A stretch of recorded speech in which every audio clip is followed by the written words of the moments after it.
Hello everyone, welcome to my new lecture. Myself Manish. तो देखो, बहुत दिन से वीडियो नहीं आया हुआ है, ठीक है। उसके लिए सॉरी, क्योंकि मेरे पास क्या है, अभी वाइट बोर्ड अवेलेबल नहीं है।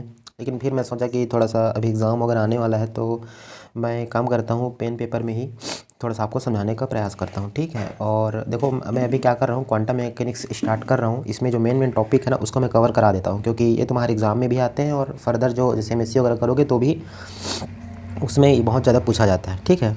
तो देखो, मैं आज ये वाला जो लेक्चर है, इसमें उससे पहले थोड़ा बता देता हूँ कि कौन कौन से टॉपिक मैं कवर कराऊंगा, ठीक है। तो देखो, अभी हम लोग स्टार्ट करेंगे, सबसे पहले स्टार्ट करेंगे ब्लैक बॉडी स्पेक्ट्रम से, ठीक है, जो कि इसी लेक्चर में पूरा कंप्लीट हो जाएगा, ठीक है। मैं धीरे धीरे समझाऊंगा और पूरे एक एक चीज़ को समझाऊंगा, जिससे आपको कहीं पे भी कोई प्रॉब्लम ना आए, ठीक है। उसके बाद जो सेकेंड वीडियो रहेगा, उसमें मैं फ़ोटो इलेक्ट्रिक इफेक्ट को समझा दूँगा, ठीक है। ये भी इसी के आगे टॉपिक आएगा, जो सेकंड लेक्चर में कर दूंगा इसको। उसके बाद जो थर्ड में रहेगा ना, थर्ड में मैं कॉम्पटन इफेक्ट को एक्सप्लेन कर दूंगा, ठीक है। ये जो बहुत इंपॉर्टेंट टॉपिक है, क्योंकि एग्ज़ाम में हमेशा आते हैं, और न कि अभी BSc एग्ज़ाम में, MSc में भी बहुत इंपॉर्टेंट टॉपिक है। साथ में तुम्हारे जो कॉम्पिटिटिव एग्ज़ाम होते हैं, नेट गेट वगैरह, उसमें भी बहुत ज़्यादा, या IIT जैम का, उसमें भी बहुत ज़्यादा इसमें से क्वेश्चन आते हैं, ठीक है। इसका जो फार्मूला आएगा ना, उससे बेस्ड न्यूमेरिकल आते हैं, या फिर जो कॉन्सेप्ट रहता है उससे बेस्ड कुछ कुछ क्वेश्चन पूछ लिया जाता है। इसके बाद जो एक और टॉपिक है, जो कि उतना बड़ा नहीं, छोटा सा टॉपिक है, तो उसको भी मैं साथ में, जब कॉम्पटन इफेक्ट पढ़ाऊंगा उसके साथ ही उसको भी एक्सप्लेन कर दूंगा, जो कि कौन सा है, specific heat, specific heat of solid, ठीक है। सॉलिड का जो स्पेसिफिक हीट होता है वो क्या होता है, और वो भी कैसे, एट लो टेम्परेचर। जब टेम्परेचर को हम लोग बहुत कम कर देंगे, उस टाइम क्या इफेक्ट पड़ता है स्पेसिफिक हीट पे सॉलिड का, उसको यहाँ पे एक्सप्लेन करेंगे। उसके बाद एक और टॉपिक है एटॉमिक स्पेक्ट्रा, ठीक है। तो जो एटॉमिक स्पेक्ट्रा है, ये तुम्हारा एटॉमिक फिजिक्स में भी पढ़ चुके हैं इसको, तो पहले मैं वीडियो डाल चुका हूँ, लेकिन यहाँ पे भी थोड़ा सा एक्सप्लेन कर दूंगा कि कैसे कैसे क्या टॉपिक उसमें लिखना रहेगा, यदि ये क्वेश्चन आता है तो, ठीक है। तो सबसे पहले बात करेंगे हम लोग ब्लैक बॉडी स्पेक्ट्रम के बारे में, ठीक है। देखो, ये ब्लैक बॉडी स्पेक्ट्रम है, ये इसका भी मैं एक बार रोड मैप बना देता हूँ कि हम लोग क्या क्या इसमें डिस्कस करने वाले हैं, ठीक है। थोड़ा सा स्मूथ हम लोग यहाँ पे स्टडी करेंगे, कोई इसमें ज़्यादा कठिनाई नहीं जाएगा। मैं तुमको एक एक चीज़ एक्सप्लेन कर दूंगा। और ऐसे में मैं यूट्यूब में और वीडियो देखा हूँ, तो उसमें पूरा कंप्लीट एक्सप्लेन नहीं किया गया है, मतलब एक्सप्लेन तो है बहुत सारा, जैसे, लेकिन जैसे ग्राफ बता दिया, या ब्लैक बॉडी बता दिया, या फिर उससे बेस्ड न्यूमेरिकल बता दिया, इस टिप से दिया है, मतलब कंप्लीट पूरा नहीं है, ठीक है। तो मैं यहाँ पे पूरा कंप्लीट एक एक चीज़ एक्सप्लेन करूँगा। वीडियो थोड़ा सा बड़ा हो सकता है, बट पूरा कंप्लीट समझ में आ जाएगा, ठीक है। जैसे एग्ज़ाम में आता है ना, तो ये जो टॉपिक है कम से कम तुम्हारे 5 नंबर 6 नंबर में ही आएगा, ठीक है, मतलब बड़ा क्वेश्चन में ही आएगा। तो एक एक चीज़ यहाँ पे समझ जाएंगे। सबसे पहले बात करेंगे हम लोग ब्लैक बॉडी एक्चुअली में है क्या, मतलब मैं बोल सकता हूँ इंट्रोडक्शन दूंगा, ठीक है। तो यहाँ पे मैं लिख देता हूँ इंट्रोडक्शन। इसके बाद जो एनर्जी डेंसिटी होता है और वेवलेंथ, इन दोनों के बीच में डिफरेंट डिफरेंट टेम्परेचर में क्या होता है, एक ग्राफ बनता है। उस ग्राफ को हम लोग यहाँ पे एक्सप्लेन करेंगे, जो कि जो ग्राफ है ना, बहुत ही इंपॉर्टेंट है, उससे बहुत सारे यहाँ पे रिलेशन निकलते हैं, ठीक है। इसमें रिलेशन निकलते हैं, और ये रिलेशन से ही हम लोग बहुत सारे क्वेश्चन सॉल्व कर सकते हैं कॉम्पिटिशन एग्जाम में, ठीक है। इसके बाद ग्राफ करने के बाद ये जो ग्राफ आए रहेगा, उसको बहुत सारे साइंटिस्ट ने अपना अपना थ्योरी दिया इसको एक्सप्लेन करने के लिए, ठीक है। जिनमें पहला जो साइंटिस्ट थे, उन्होंने स्टीफन ने दिया किया था, ठीक है, स्टीफन ने, या इसी को हम लोग क्या बोलते हैं, स्टीफन लॉ बोलते हैं। सेकंड जो साइंटिस्ट थे, उन्होंने विन ने किया था, ठीक है, इसको विन लॉ बोलते हैं। उसके बाद जो थर्ड एक्सप्लेनेशन था, वो रैले एंड जीन ने किया था, ठीक है, रैले एंड जीन लॉ बोलेंगे उसको। उसके बाद देखो, ये जो है ना, विन लॉ और रैले जीन लॉ, इन दोनों में कुछ कमी था, मतलब ऐसे बोल सकते हो कि जो विन लॉ है और जो रैले जीन लॉ है, ये दोनों आधा आधा ही एक्सप्लेन कर पाए थे, जो ब्लैक बॉडी स्पेक्ट्रम में जो ग्राफ आया था उसका, ठीक है।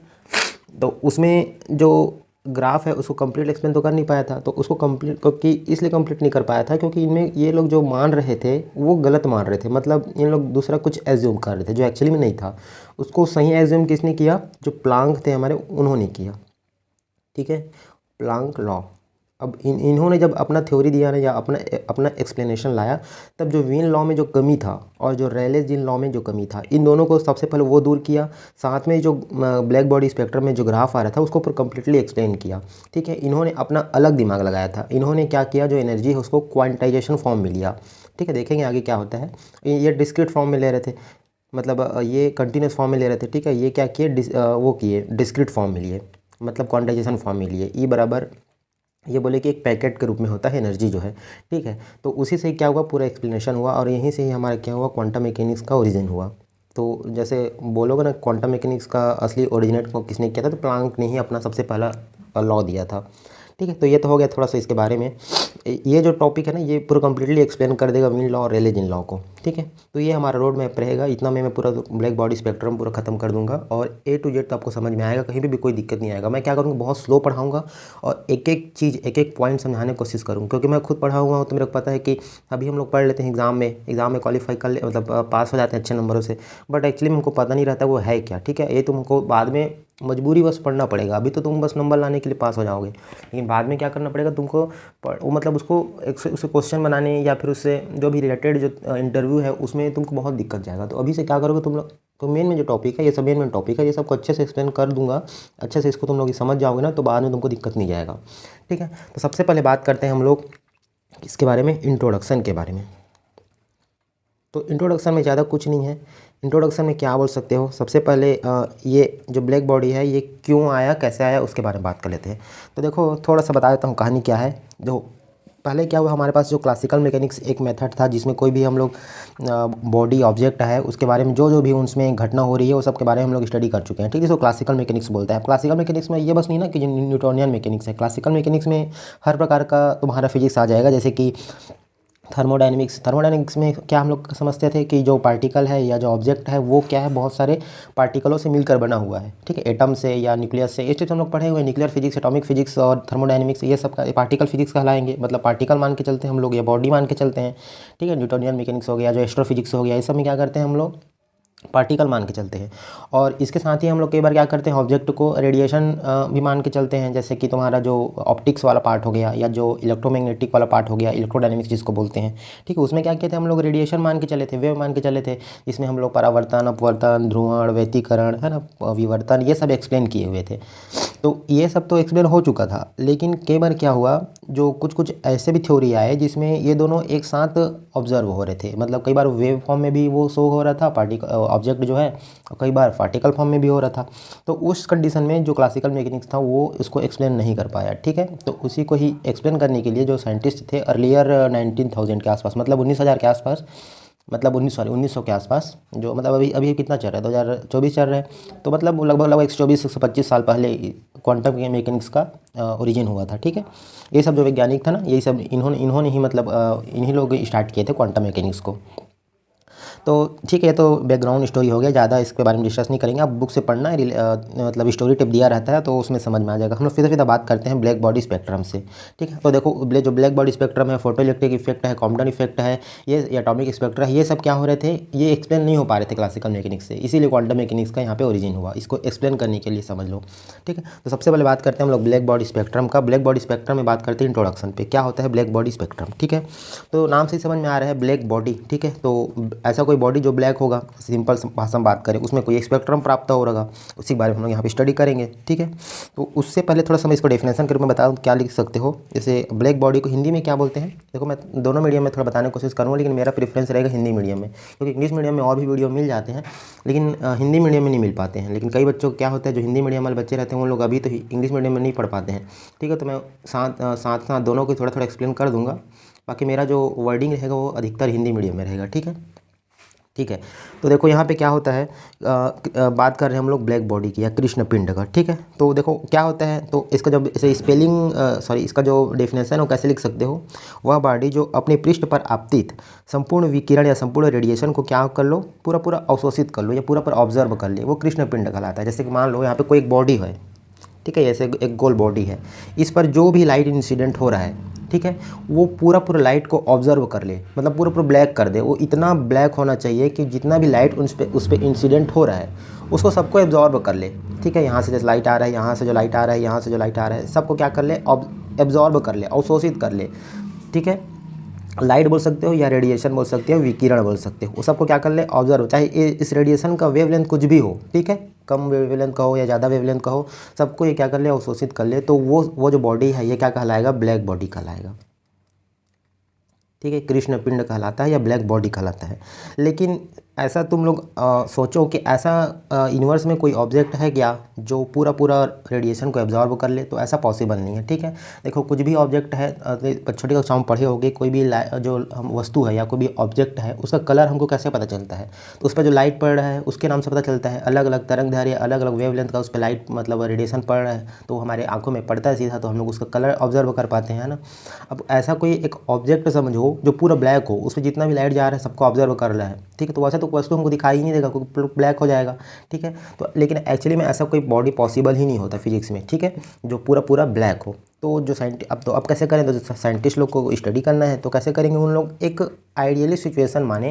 कैसे आइडियली सिचुएशन माने, एक बॉडी लिए, इसमें क्या किए, एक छोटे से जगह पे, यहाँ पे जैसे छोटा सा ही यहाँ पे होल बना दिए। अब होल में क्या किए, यहाँ पे रेडिएशन इंटर कराए या लाइट इंटर कराए, कोई भी वेवलेंथ का समझ लो, अभी वेवलेंथ के बारे में बात नहीं करते हैं, कम ज़्यादा भी हो सकता है। तो यहाँ पे एक लाइट इंसिडेंट कराए, तो छोटा सी जगह है तो इसको बाहर निकलने का कोई उसको रास्ता नहीं मिलेगा, तो क्या करेगा, ये लाइट अंदर में ही ट्रैवलिंग करेगा। ऐसे मान लो इधर आए, उसके बाद से क्या होगा, रिफ्लेक्शन होगा, परावर्तन होगा, फिर ये इधर चले जाएगा, उसके बाद क्या करेगा, ये इधर जाएगा। ठीक है, इसके बाद क्या करेगा, ये इधर जाएगा, ऐसे करके इधर चले जाएगा, उसके बाद ये इधर, मतलब इसी में ही क्या होते रहेगा, ये ट्रैवल करते रहेगा, घूमते रहेगा। ठीक है, और अंदर क्या हो जाएगा, पूरा रेडिएशन क्या हो जाएगा, इक्विलिब्रियम स्टेट में आ जाएगा।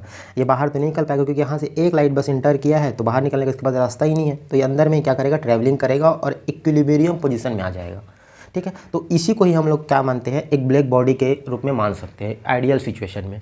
ठीक है, साइंटिस्टों ने जब स्टडी करने के लिए ना इसी को ही क्या माना, ब्लैक बॉडी मान लिया। ठीक है, अब देखो यहाँ पे थोड़ा सा अब बात करते हैं, ये तो हमारा हो गया एक्सप्लेनेशन के रूप में। अब थोड़ा सा बात करते हैं हम लोग एग्जाम में कैसे लिखेंगे। तो सबसे पहले तुम ऐसे थोड़ा सा इंट्रोडक्शन वगैरह बना सकते हो ताकि तुमको थोड़ा ठीक से लिखे रहोगे ना तो तुम्हारा नंबर मिलने में आसान रहेगा। जैसे कोई भी एग्जाम आ रहा है तो सबसे पहले उसके बारे में थोड़ा आउटलाइन लिख लो, क्या कि हम लोग आगे एक्सप्लेन करने वाले हैं। उसके बाद इंट्रोडक्शन में ऐसे हेडिंग डाल के सबसे पहले क्या कर दो, थोड़ा थ्योरी लिख दो। वह पिंड जो अपने पृष्ठ पर आपतित संपूर्ण विकिरण को, चाहे तरंग धैर्य कुछ भी हो, पूर्ण क्या कर ले, अवशोषित कर ले, ब्लैक बॉडी कहलाता है। ठीक है, और लिख लो कि लेकिन ऐसा एक्चुअली पॉसिबल नहीं है। ठीक है, ऐसा मतलब पिंड एग्जिस्ट नहीं करता। ठीक है, तो क्या करते हैं साइंटिस्टों ने इसके अध्ययन करने के लिए एक आइडियली एज्यूम किया कि एक कोई भी पिंड है उसमें एक छोटा सा होल ले लिए, उसमें एक रेडिएशन इंटर कराए और अंदर में क्या हुआ, वो पूरा ट्रैवल कर पाया। चूँकि बाहर में निकलने का रास्ता ही नहीं है तो अंदर में क्या हो जाएगा, वो ट्रैप हो जाएगा और इक्विलिब्रियम पोजीशन में आ जाएगा। ठीक है, अब बात करते हैं थोड़ा सा एक्सप्लेनेशन, मैं समझाता हूँ तुम्हारे जो। अब हम लोग क्या करेंगे, डेरिवेशन निकालने की कोशिश करेंगे। डेरिवेशन तो बाद में निकालेंगे, सबसे पहले मैं एक ग्राफ बनाऊंगा। ठीक है, उससे पहले थोड़ा सा बता देता हूँ। तो देखो मान लो जैसे कि ये यहाँ पे एज्यूम करो कि जो लाइट इंटर कर रहा है, ठीक है, एक लाइट इंटर कर रहा है या एक रेडिएशन इंटर कर रहे हैं, उसका हम लोग वेवलेंथ मान लेते हैं लैम्डा वेवलेंथ का वहाँ पे क्या हो रहा है, जो लाइट है वो इंटर कर रहा है। ठीक है, तो जब लाइट अंदर जाएगा तो यहाँ पे पूरा ट्रैवलिंग करेगा ऐसे ऐसे करके। ठीक है, तो इसका उत्सर्जकता, अब क्या होता है इसको मैं तो समझाता हूँ, थोड़ा सा ध्यान से सुनना इसको। पहले तो लाइट का रेडिएशन का वेवलेंथ क्या हुआ, उसको पहले लिखते हैं रेडिएशन वेवलेंथ मान लो लैम्डा है। ठीक है, उत्सर्जकता क्या हो जाएगा, इसका हो जाएगा ई लैम्डा। एंड ऊर्जा घनत्व या उत्सर्जन घनत्व बोल सकते हो, ये क्या हो जाएगा, यू लैम्डा। ये दोनों हम लोग एज्यूम कर लिए। अब बात करते हैं उत्सर्जकता क्या है, ऊर्जा घनत्व क्या है। ठीक है, तो देखो उत्सर्जकता क्या होती है, ये जो पिंड है इसके एकांक क्षेत्रफल, कोई से भी छोटा सा क्षेत्रफल ले लिए। ठीक है, मान लो ये क्षेत्रफल ले ली इतना। ठीक है, इसे प्रति सेकेंड कितना ऊर्जा उत्सर्जित हो रहा है उसको क्या बोलेंगे, उत्सर्जकता बोलेंगे। जैसे मान लो कोई बॉडी है, जैसे कि हमारा ये मान लो ये पेन ही है समझ लो। ठीक है, तो ये पेन में इसका क्या होगा, एकांक क्षेत्रफल मतलब एक छोटा सा क्षेत्रफल, इतना एरिया से हम लोग यहाँ, इसमें क्या हो रहा है, लाइट पड़ रहा है तभी हमको क्या है, ऑरेंज कलर के दिख रहा है। ठीक है, तो यहाँ पे जो लाइट पड़ रहा है तो क्या कर रहा होगा, कुछ ना कुछ यहाँ पे हीट या रेडिएशन उत्सर्जित कर रहा होगा। ठीक है, तो प्रति सेकेंड में इस एकांक क्षेत्रफल से कितना ऊर्जा उत्सर्जित हो रहा है, इसी को ही क्या बोल रहे हैं हम लोग, उत्सर्जकता बोलते हैं, या इंग्लिश में क्या बोलते हैं इसी को, इमिसिविटी बोलते हैं। ठीक है, ये हो गया। बात करें ऊर्जा घनत्व का, तो ऊर्जा घनत्व क्या हो जाएगा, इसमें एकांक क्षेत्रफल था तो इसमें क्या कर दो, एकांक आयतन कर दो। ठीक है, एकांक आयतन में कोई भी ऑब्जेक्ट है उसके एकांक आयतन में निहित कितनी ऊर्जा है, उसमें जितनी ऊर्जा होगा उतने ही उत्सर्जित कर पाएगा। ठीक है, तो पिंड के एकांक आयतन में निहित ऊर्जा को ऊर्जा घनत्व कहते हैं। ठीक है, जितना इसमें ऊर्जा एकत्रित होगा या जितना उसमें प्रेजेंस होगा उसी को क्या बोलेंगे, ऊर्जा घनत्व बोलेंगे। ये थोड़ा डेफिनेशन हो गया, इसके बारे में थोड़ा सा बता दिया। अब बात करते हैं हमारे मेन टॉपिक है उसमें, ठीक है। तो मैं बता रहा था कि रेडिएशन, जैसे वेवलेंथ, जो रेडिएशन इंटर हुआ उसका वेवलेंथ क्या है, लैम्डा है, उत्सर्जकता क्या है, ई लैम्डा है, और ऊर्जा घनत्व क्या हो जाएगा, यू लैम्डा है। तो बताओ जैसे ये इंटर किया, ठीक है, तो मान लो यहाँ से इंटर किया, उसके बाद ये यहाँ तक ट्रैवलिंग किया, ठीक है। तो यहाँ तक जब ट्रैवलिंग किया तो पहले तो लैम्डा था वेवलेंथ, अब क्या हो जाएगा, लैम्डा प्लस डी लैम्डा हो जाएगा। मतलब थोड़ा सा, अब यहाँ तक बात करें हम लोग, ये थोड़ा दूर चलने के लिए, ठीक है, ये तो यहाँ तक क्या हो जाएगा, ये डी लैम्डा, छोटा दूरी तय किया है, तो क्या हो जाएगा, लैम्डा प्लस डी लैम्डा। ये क्या हो गया, ये उसका वेवलेंथ हो गया, ये जो हम लोग वेवलेंथ बात करें थे उसका, ठीक है। नाउ अब क्या हो जाएगा, wavelength lambda plus d lambda, and उत्सर्जकता क्या हो जाएगा, तो उत्सर्जकता क्या हो जाएगा, तो इसको कैसे लिख सकते हैं, ई लैम्डा तो पहले था, अब थोड़ा सा और बढ़ गया, तो उसको हम लोग कैसे निकालते हैं, इंटीग्रेशन करके निकालते हैं। तो ई लैम्डा डी लैम्डा हो जाएगा, ठीक है। ऊर्जा घनत्व की बात करें, ये किसके बारे में बात करते, ये उत्सर्जकता हो गया। ऊर्जा घनत्व की बात करें तो क्या हो जाएगा, सॉरी, यू लैम्डा पहले से था, अब क्या हो जाएगा, डी लैम्डा उसमें इनटू हो जाएगा।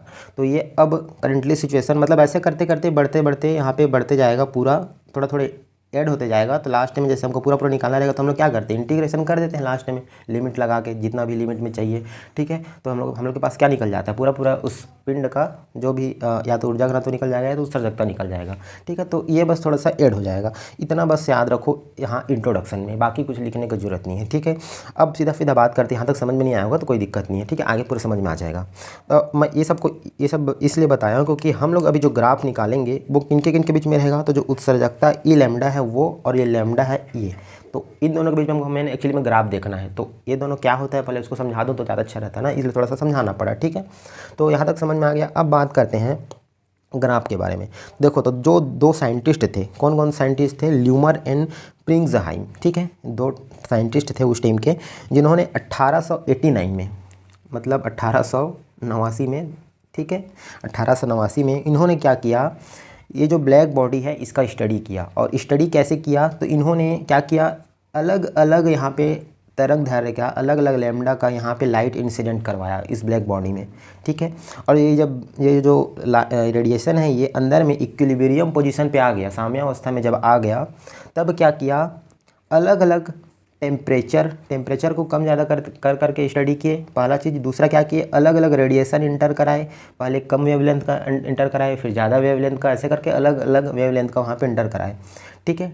किसमें थोड़ा ध्यान देना ना यहाँ पे। अब तुम्हारे लिए मेन जो काम है वो स्टार्ट होता है यहाँ से, किसमें टेम्परेचर को अलग अलग करके देखे, लैम्डा को अलग अलग करके देखे। तो ये जो इफेक्ट किस में पड़ रहा है, ई लैम्डा पर, ठीक है, मतलब उत्सर्जकता पर, ठीक है, ऊर्जा घनत्व बोल सकते हो, दोनों में से किसी कभी ग्राफ देख सकते हो। तो इनमें क्या इफेक्ट पड़ रहा है उसका स्टडी किया था। टेम्परेचर अलग अलग किया, अलग अलग वेवलेंथ का वहाँ पे रेडिएशन इंटर कराए, तो वैसा करने पर ई लैम्डा पे क्या डिफरेंस आ रहा है, क्या वहाँ पे ग्राफ प्राप्त हो रहा है उसका स्टडी किया, ठीक है। तो मेन ये तुम्हारा जो ग्राफ है ई लैम्डा और लैम्डा के बीच में बनेगा और अलग अलग टेम्परेचर पे बनेगा, ठीक है। तो यहाँ तक मेरे ख्याल से समझ में आ गया होगा। अब हम लोग सीधा बात करते हैं ग्राफ के बारे में, ठीक है। तो ग्राफ के बारे में स्टडी करते हैं। तो सबसे पहले मैं क्या करता हूँ, ग्राफ बना देता हूँ, क्योंकि उसी से फिर पूरा हम लोग जो पॉइंट है उसको डिस्कस करेंगे, ठीक है। तो ग्राफ में बताया किन किन के बीच में बनेगा, ई लैम्डा, ठीक है, ई लैम्डा क्या है, उत्सर्जकता, ठीक है, और लैम्डा क्या है, जो रेडिएशन हम लोग ब्लैक बॉडी में इंटर कराएंगे वो है, ठीक, उसका वेवलेंथ है। तो इन दोनों के बीच में हमारे पास ग्राफ खींचेंगे, वो भी अलग अलग टेम्परेचर पे। तो ग्राफ कैसे बनेगा मैं उसको थोड़ा सा बता देता हूँ, ठीक है। तो एक एक्सिस पे हम लोग क्या ले लेते हैं, ई लैम्डा ले लेते हैं, ठीक है, थोड़ा बड़ा बनाता हूँ एक्चुअली में दिख रहा होगा, ठीक है। और सेकेंड एक्सिस में क्या करते हैं हम लोग, लैम्डा ले लेंगे। ये क्या है, लैम्डा या वेवलेंथ है, ठीक है। देखो आप लोग क्या है, आप लोग को थोड़ा सा अगर मतलब धीरे धीरे लग रहा होगा, मैं धीरे धीरे बोल रहा हूँ या फिर तो आप लोग क्या करोगे, इसको थोड़ी स्पीड बढ़ा के भी देख सकते हो, ठीक है, टाइम का इशू होगा तो, कि मेरे को थोड़े बारीकी से समझाना रहता है तो मैं थोड़ा सा धीरे धीरे बढ़ाता हूँ, ठीक है। इधर क्या रहेगा, ई लैम्डा रहेगा, ठीक है, ये एक एक्सिस हो गया, दूसरा एक्सिस हो गया। अब यहाँ पे थोड़ा सा हम लोग यहाँ पे क्या का स्केल ले लेते हैं। तो स्केल जो है ना, मैं ये 10⁻⁻⁶ लेता हूँ, क्योंकि वेवलेंथ क्या होता है, वेवलेंथ इधर लिखता हूँ, वेवलेंथ जो होता है वो एंगस्ट्रॉम के ऑर्डर में रहता है, मतलब 10⁻⁻10 मीटर के अप्रॉक्स रहता है, ठीक है। तो मैं यहाँ पे क्या करता हूँ, 10⁻6 मीटर के उसमें स्केल में लेता हूँ। तो यहाँ पे जैसे मान लिया मैं क्या किया, 1 लिख दिया, यहाँ पे 2 लिख दिया, 3 4 5, ठीक है, इस टाइप से लिख दिया। इसका मतलब क्या है, तो 1 गुणा 10 की घात ऋण 6, मतलब इसको मैं कैसे लिख सकता हूँ, 1000 गुणा 10 की घात ऋण 10, मतलब क्या हो गया 1000 एंगस्ट्रॉम, ठीक है। तो इसका मतलब क्या है, एक लिखा हूँ, इसका मतलब जैसे यहाँ पे मान लो आया ग्राफ, तो इसका मतलब क्या है, उस पॉइंट पर लैम्डा का मान कितना रहेगा, 1000 रहेगा, इसमें क्या रहेगा 2000 रहेगा, 3000, इस टाइप से, ठीक है। तो इससे समझ में आ गया होगा, छोटी कक्षाओं में पढ़े होगे, इतना बताने की जरूरत नहीं है, ठीक है। तो देखो ग्राफ कैसे प्राप्त होता है, तो मैं बताया टेम्परेचर वेरी करेगा, लैम्डा वेरी करेगा, ई लैम्डा कैसे ग्राफ बनेगा वो देखना है, ठीक है। तो शुरू में हम लोग क्या करते हैं, बात करते हैं इस पॉइंट पे, यहाँ पे क्या है 0, तो लैम्डा का मान या तो वेवलेंथ का मान 0 है, तो कोई ई लैम्डा का मान नहीं आएगा, क्योंकि देखो यहाँ पे जब लैम्डा का मान 0, इसका मतलब क्या है, लैम्डा मतलब वेवलेंथ है रेडिएशन का, ठीक है। तो हम लोग रेडिएशन इंटर ही नहीं कराएंगे तो अंदर में कुछ बनेगा ही नहीं, इक्विलिब्रियम पॉइंट ओरिजिनेट ही नहीं होगा, तो उस टाइम क्या होगा, कोई उत्सर्जन ही नहीं होगा, ई लैम्डा का मान 0 होगा, तो यहाँ पे ग्राफ तो 0 ही रहेगा, ठीक है। जैसे जैसे हम लोग लैम्डा का मान बढ़ाते जाएंगे, धीरे धीरे हम लोग लैम्डा का मान बढ़ाते जाएंगे, तो अंदर यहाँ पे लाइट इंसिडेंट होगा, फिर यहाँ पे पूरा ट्रैवलिंग होगा इधर उधर, फिर ये इक्विलिब्रियम पोजीशन पे आएगा, उस टाइम क्या होगा, ये जो बॉडी है वो क्या करेगा, हीट उत्सर्जन करेगा, ठीक है, या ई लैम्डा का मान वहाँ पर मान बढ़ते जाएगा, ठीक है। तो कैसे बढ़ेगा उसको थोड़ा देखो, तो जो ग्राफ प्राप्त होता है ना वो कुछ इस टिप से प्राप्त होगा, ठीक है। मतलब धीरे धीरे लैम्डा का मान बढ़ाते जाएंगे तो ई लैम्डा का भी मान क्या होता जाएगा, बढ़ते जाएगा, फिर एक पॉइंट ऐसा आएगा, पीक पॉइंट आएगा जहाँ पे इसका मान मैक्सिमम हो जाएगा, उसके बाद मान लो ये पीक पॉइंट है, ठीक है। अब यहाँ से मैं और लैम्डा का मान बढ़ाते जाऊँगा तो क्या होगा, होते जाता है अगेन ई लैम्डा का मान कम होते जाता है, और जैसे ही लैम्डा का मान मैं इन्फिनिटी की ओर जाऊँगा, ठीक है, इससे आगे मैं बढ़ा नहीं सकता ग्राफ, तो इसको समझ लो इन्फिनिटी की ओर मैं जाते जाऊँगा तो फिर से क्या होने लगता है, ई लैम्डा का मान 0 होने लगता है, ठीक है। थोड़ा ध्यान से सुनते रहना, सब समझ में आएगा, ठीक है। उसके बाद ये क्या है, मैं कुछ एक निश्चित टेम्परेचर पे, एक फिक्स टेम्परेचर पे करूँगा, मान लेता हूँ मैं ये 1000 केल्विन पे किया, ठीक है, 1000 केल्विन पे, ठीक है। इसको सेंटीग्रेड में मत लिखना, केल्विन ऐसा ही मात्रक है तो उसी में लिखना, ठीक है। उसके बाद क्या करोगे, मैं टेम्परेचर को अब थोड़ा सा बढ़ा दूंगा, टेम्परेचर को जैसे थोड़ा सा बढ़ा दिया, तब क्या होगा, फिर से ग्राफ बनेगा, लैम्डा का मान पहले 0 था तो 0 ही बनेगा, उसके बाद ई लैम्डा का मान बढ़ते जाएगा, लैम्डा का मान बढ़ाते जाऊँगा तो, ठीक है। उसके बाद कुछ इस टाइप से ग्राफ प्राप्त होगा, उसके बाद फिर से ये ऐसा करके क्या होता जाएगा, कम होते जाएगा, ठीक है।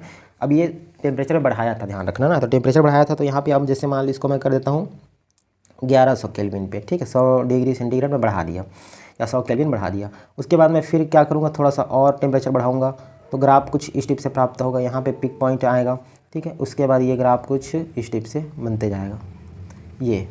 उसके बाद मान लो मैं और बढ़ाता हूँ टेम्परेचर को, अलग अलग टेम्परेचर पर देखना है हमको, ऑब्जर्व करना है, तो ये कुछ इस टिप से बनेगा, ठीक है। उसके बाद एक टेम्परेचर को और देख लेते हैं, मैं टेम्परेचर को और बहुत ज़्यादा हाई कर दिया, ठीक है, तो ये कुछ इस टिप से बनेगा ग्राफ, ये इस टिप से। ये टेम्परेचर यहाँ पे बढ़ाया, यहाँ पे मान लो मैं 1200 कर दिया, ठीक है, यहाँ पे मैं क्या किया 1400 कर दिया, यहाँ पे मैं क्या किया 1600 कर दिया, ठीक है। तो ये कुछ इस टिप से ग्राफ प्राप्त होगा। अब इस ग्राफ जो आया है इसी को ही हमको क्या करना है, एक्सप्लेन करना है। इसको मैं 4 पॉइंट में तुमको एक्सप्लेन करूंगा, चारों के चारों पॉइंट बहुत इंपॉर्टेंट है, तुम इसको अभी से यहीं से याद कर लोगे तो फर्दर तुमको कभी भी दिक्कत नहीं आएगा, ठीक है। थोड़ा सा सीरियसली लेके पढ़ना, इतना मतलब काम चलाने लायक मत पढ़ना, ठीक है, क्योंकि बता रहा हूँ ना बहुत ज़्यादा इंपॉर्टेंट टॉपिक है हर पर्पज़ से। MSc में भी पढ़ोगे, नेट में भी पढ़ोगे, गेट के लिए भी पढ़ोगे, सेट एग्जाम दिलाओगे उसके लिए भी पढ़ोगे, साथ में IT एग्जाम पढ़ोगे उसके लिए पढ़ोगे इसको, और इंटरव्यू पर्पज़ से तो बहुत ही इंपॉर्टेंट टॉपिक है। ये जो क्वांटम मैकेनिक्स जो था ना स्टार्टिंग का, वो बहुत इंपॉर्टेंट टॉपिक है, ठीक है। तो अब यहाँ पे मैं एक्सप्लेन करूँगा, 4 पॉइंट में एक्सप्लेन करूँगा, इसको अच्छे समझ लोगे तो कभी तुम्हारे पास इस टॉपिक में कभी भी दिक्कत नहीं आएगा, ठीक है। अब बात करते हैं देखो फर्स्ट पॉइंट का। तो फर्स्ट पॉइंट के बारे में यदि मैं डिस्कस करूँ तो यहाँ पे तुम नोटिस करो, फर्स्ट पॉइंट में क्या लिख सकता हूँ कि जो ग्राफ प्राप्त हो रहा है टेम्परेचर के साथ, ठीक है, देखना मैं यहाँ पे लिखते जाता हूँ, एक्सप्लेन करते जाता हूँ साथ में, ठीक है। प्रत्येक टेम्परेचर पर, मतलब हर एक टेम्परेचर पर ग्राफ कैसे प्राप्त हो रहा है, तो कंटिन्यूअस प्राप्त हो रहा है, देख रहे हो ना, कंटिन्यूअस प्राप्त हो रहा है। कंटिन्यूअस मतलब अविरत प्राप्त हो रहा है, कहीं पे भी ये रुक कट नहीं रहा है। देखो दो ग्राफ दो प्रकार के हो सकते हैं, पहला क्या होता है कंटिन्यूअस होता है, दूसरा क्या होता है डिस्क्रीट होता है, ठीक है। तो कंटिन्यूअस किसको बोलते हैं, जैसे कि ग्राफ जो है ये इस टिप से प्राप्त हो, मतलब जहाँ कहीं पे भी कटे मत, ठीक है, तो ये कंटिन्यूअस। दूसरा क्या होता है डिस्क्रीट होता है, ठीक है।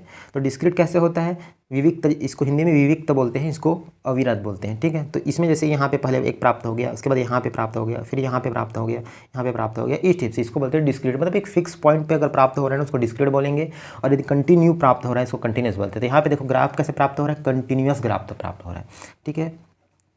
ग्राफ क्या हो रहा है, कंटिन्यूस हो रहा है। कैसे कंटिन्यूस हो रहा है, कैसे बोलिए कंटिन्यूस प्राप्त हो रहा है, तो इसको थोड़ा नोटिस करो। सबसे पहले क्या हो रहा है, जीरो पर यदि लैम्डा का मान जीरो है तो ई लैम्डा का मान भी क्या हो रहा है, जीरो हो रहा है। धीरे धीरे हम लोग लैम्डा का मान, इधर लैम्डा का मान बढ़ते जा रहा है, इधर ई लैम्डा का मान बढ़ते जा रहे हैं, टेम्परेचर भी अलग अलग हम लोग बढ़ाते जा रहे हैं, ठीक है। तो ई लैम्डा का मान जैसे जैसे हम लोग बढ़ाते जाते हैं क्या हो रहा है, लैम्डा का मान जैसे जैसे हम लोग बढ़ाते जा रहे हैं, ई लैम्डा का मान धीरे धीरे ऊपर चढ़ रहा है, मतलब ई लैम्डा का मान भी क्या हो रहा है, बढ़ रहा है, ठीक है। अब जैसे जैसे हम लोग बढ़ाते जा रहे हैं ई लैम्डा का मान, इसका भी मान, लैम्डा का मान बढ़ाते जा रहे हैं, ई लैम्डा का मान बढ़ते जा रहे हैं। एक पॉइंट ऐसा आ रहा है जहाँ पे ये मैक्सिमम हो जा रहा है, उसके बाद से फिर लैम्डा का मान बढ़ाने से ई लैम्डा का मान अगेन कम होता जा रहा है, और इन्फिनिटी तक जाने पर क्या हो रहा है, ई लैम्डा का मान जीरो हो जा रहा है, ठीक है। इतना पूरा लिखोगे, उसके बाद ही लिखोगे कि ग्राफ, अतः ग्राफ कंटिन्यूअस प्राप्त हो रहा है या अविरत प्राप्त हो रहा है, ठीक है। ये जो ई लैम्डा का मान है ना, इसको थोड़ा नोटिस करना। इसको मैं नाम दे देता हूँ लैम्डा एम।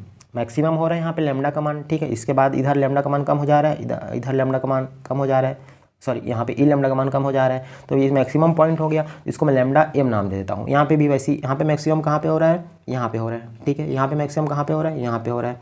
यहाँ पे कहाँ पे हो रहा है, यहाँ पे हो रहा है। यहाँ पे मैक्सिमम कहाँ पे हो रहा है, यहाँ पे हो रहा है, ठीक है। ये सब क्या है, लैम्डा एम का मान है, ठीक है। इसको नोटिस करना। तो ये इतना चीज़ लिखोगे फर्स्ट पॉइंट में, उसके बाद लिखोगे क्या कि ग्राफ क्या हो रहा है, अतः ग्राफ कंटिन्यूअस प्राप्त हो रहा है, ठीक है, ये लिखोगे। उसके बाद दूसरा पॉइंट, 4 पॉइंट में बताया ना, मैं 4 पॉइंट में इसको हम लोग स्टडी कर रहे हैं। तो फर्स्ट पॉइंट लिख सकते हो, ग्राफ क्या हो रहा है, कंटिन्यूअस प्राप्त हो रहा है। कैसे हो रहा है तो बता दिया, जीरो में जीरो हो रहा है, उसके बाद लैम्डा का मान जैसे बढ़ाते जा रहा है, ई लैम्डा का मान बढ़ता जा रहा है। ये मैक्सिमम पॉइंट लैम्डा एम पर क्या हो रहा है, ई लैम्डा का मान मैक्सिमम हो रहा है। उसके बाद अगेन लैम्डा का मान बढ़ाते जाने पर क्या हो रहा है, ई लैम्डा का मान घटते जा रहा है, और इन्फिनिटी तक जाने पर क्या हो रहा है, ई लैम्डा का मान जीरो हो जा रहा है। ये फर्स्ट पॉइंट लिख दोगे। उसके बाद बात करें सेकंड पॉइंट का, तो सेकंड पॉइंट थोड़ा सा इंपॉर्टेंट है, इसको समझना, ठीक है।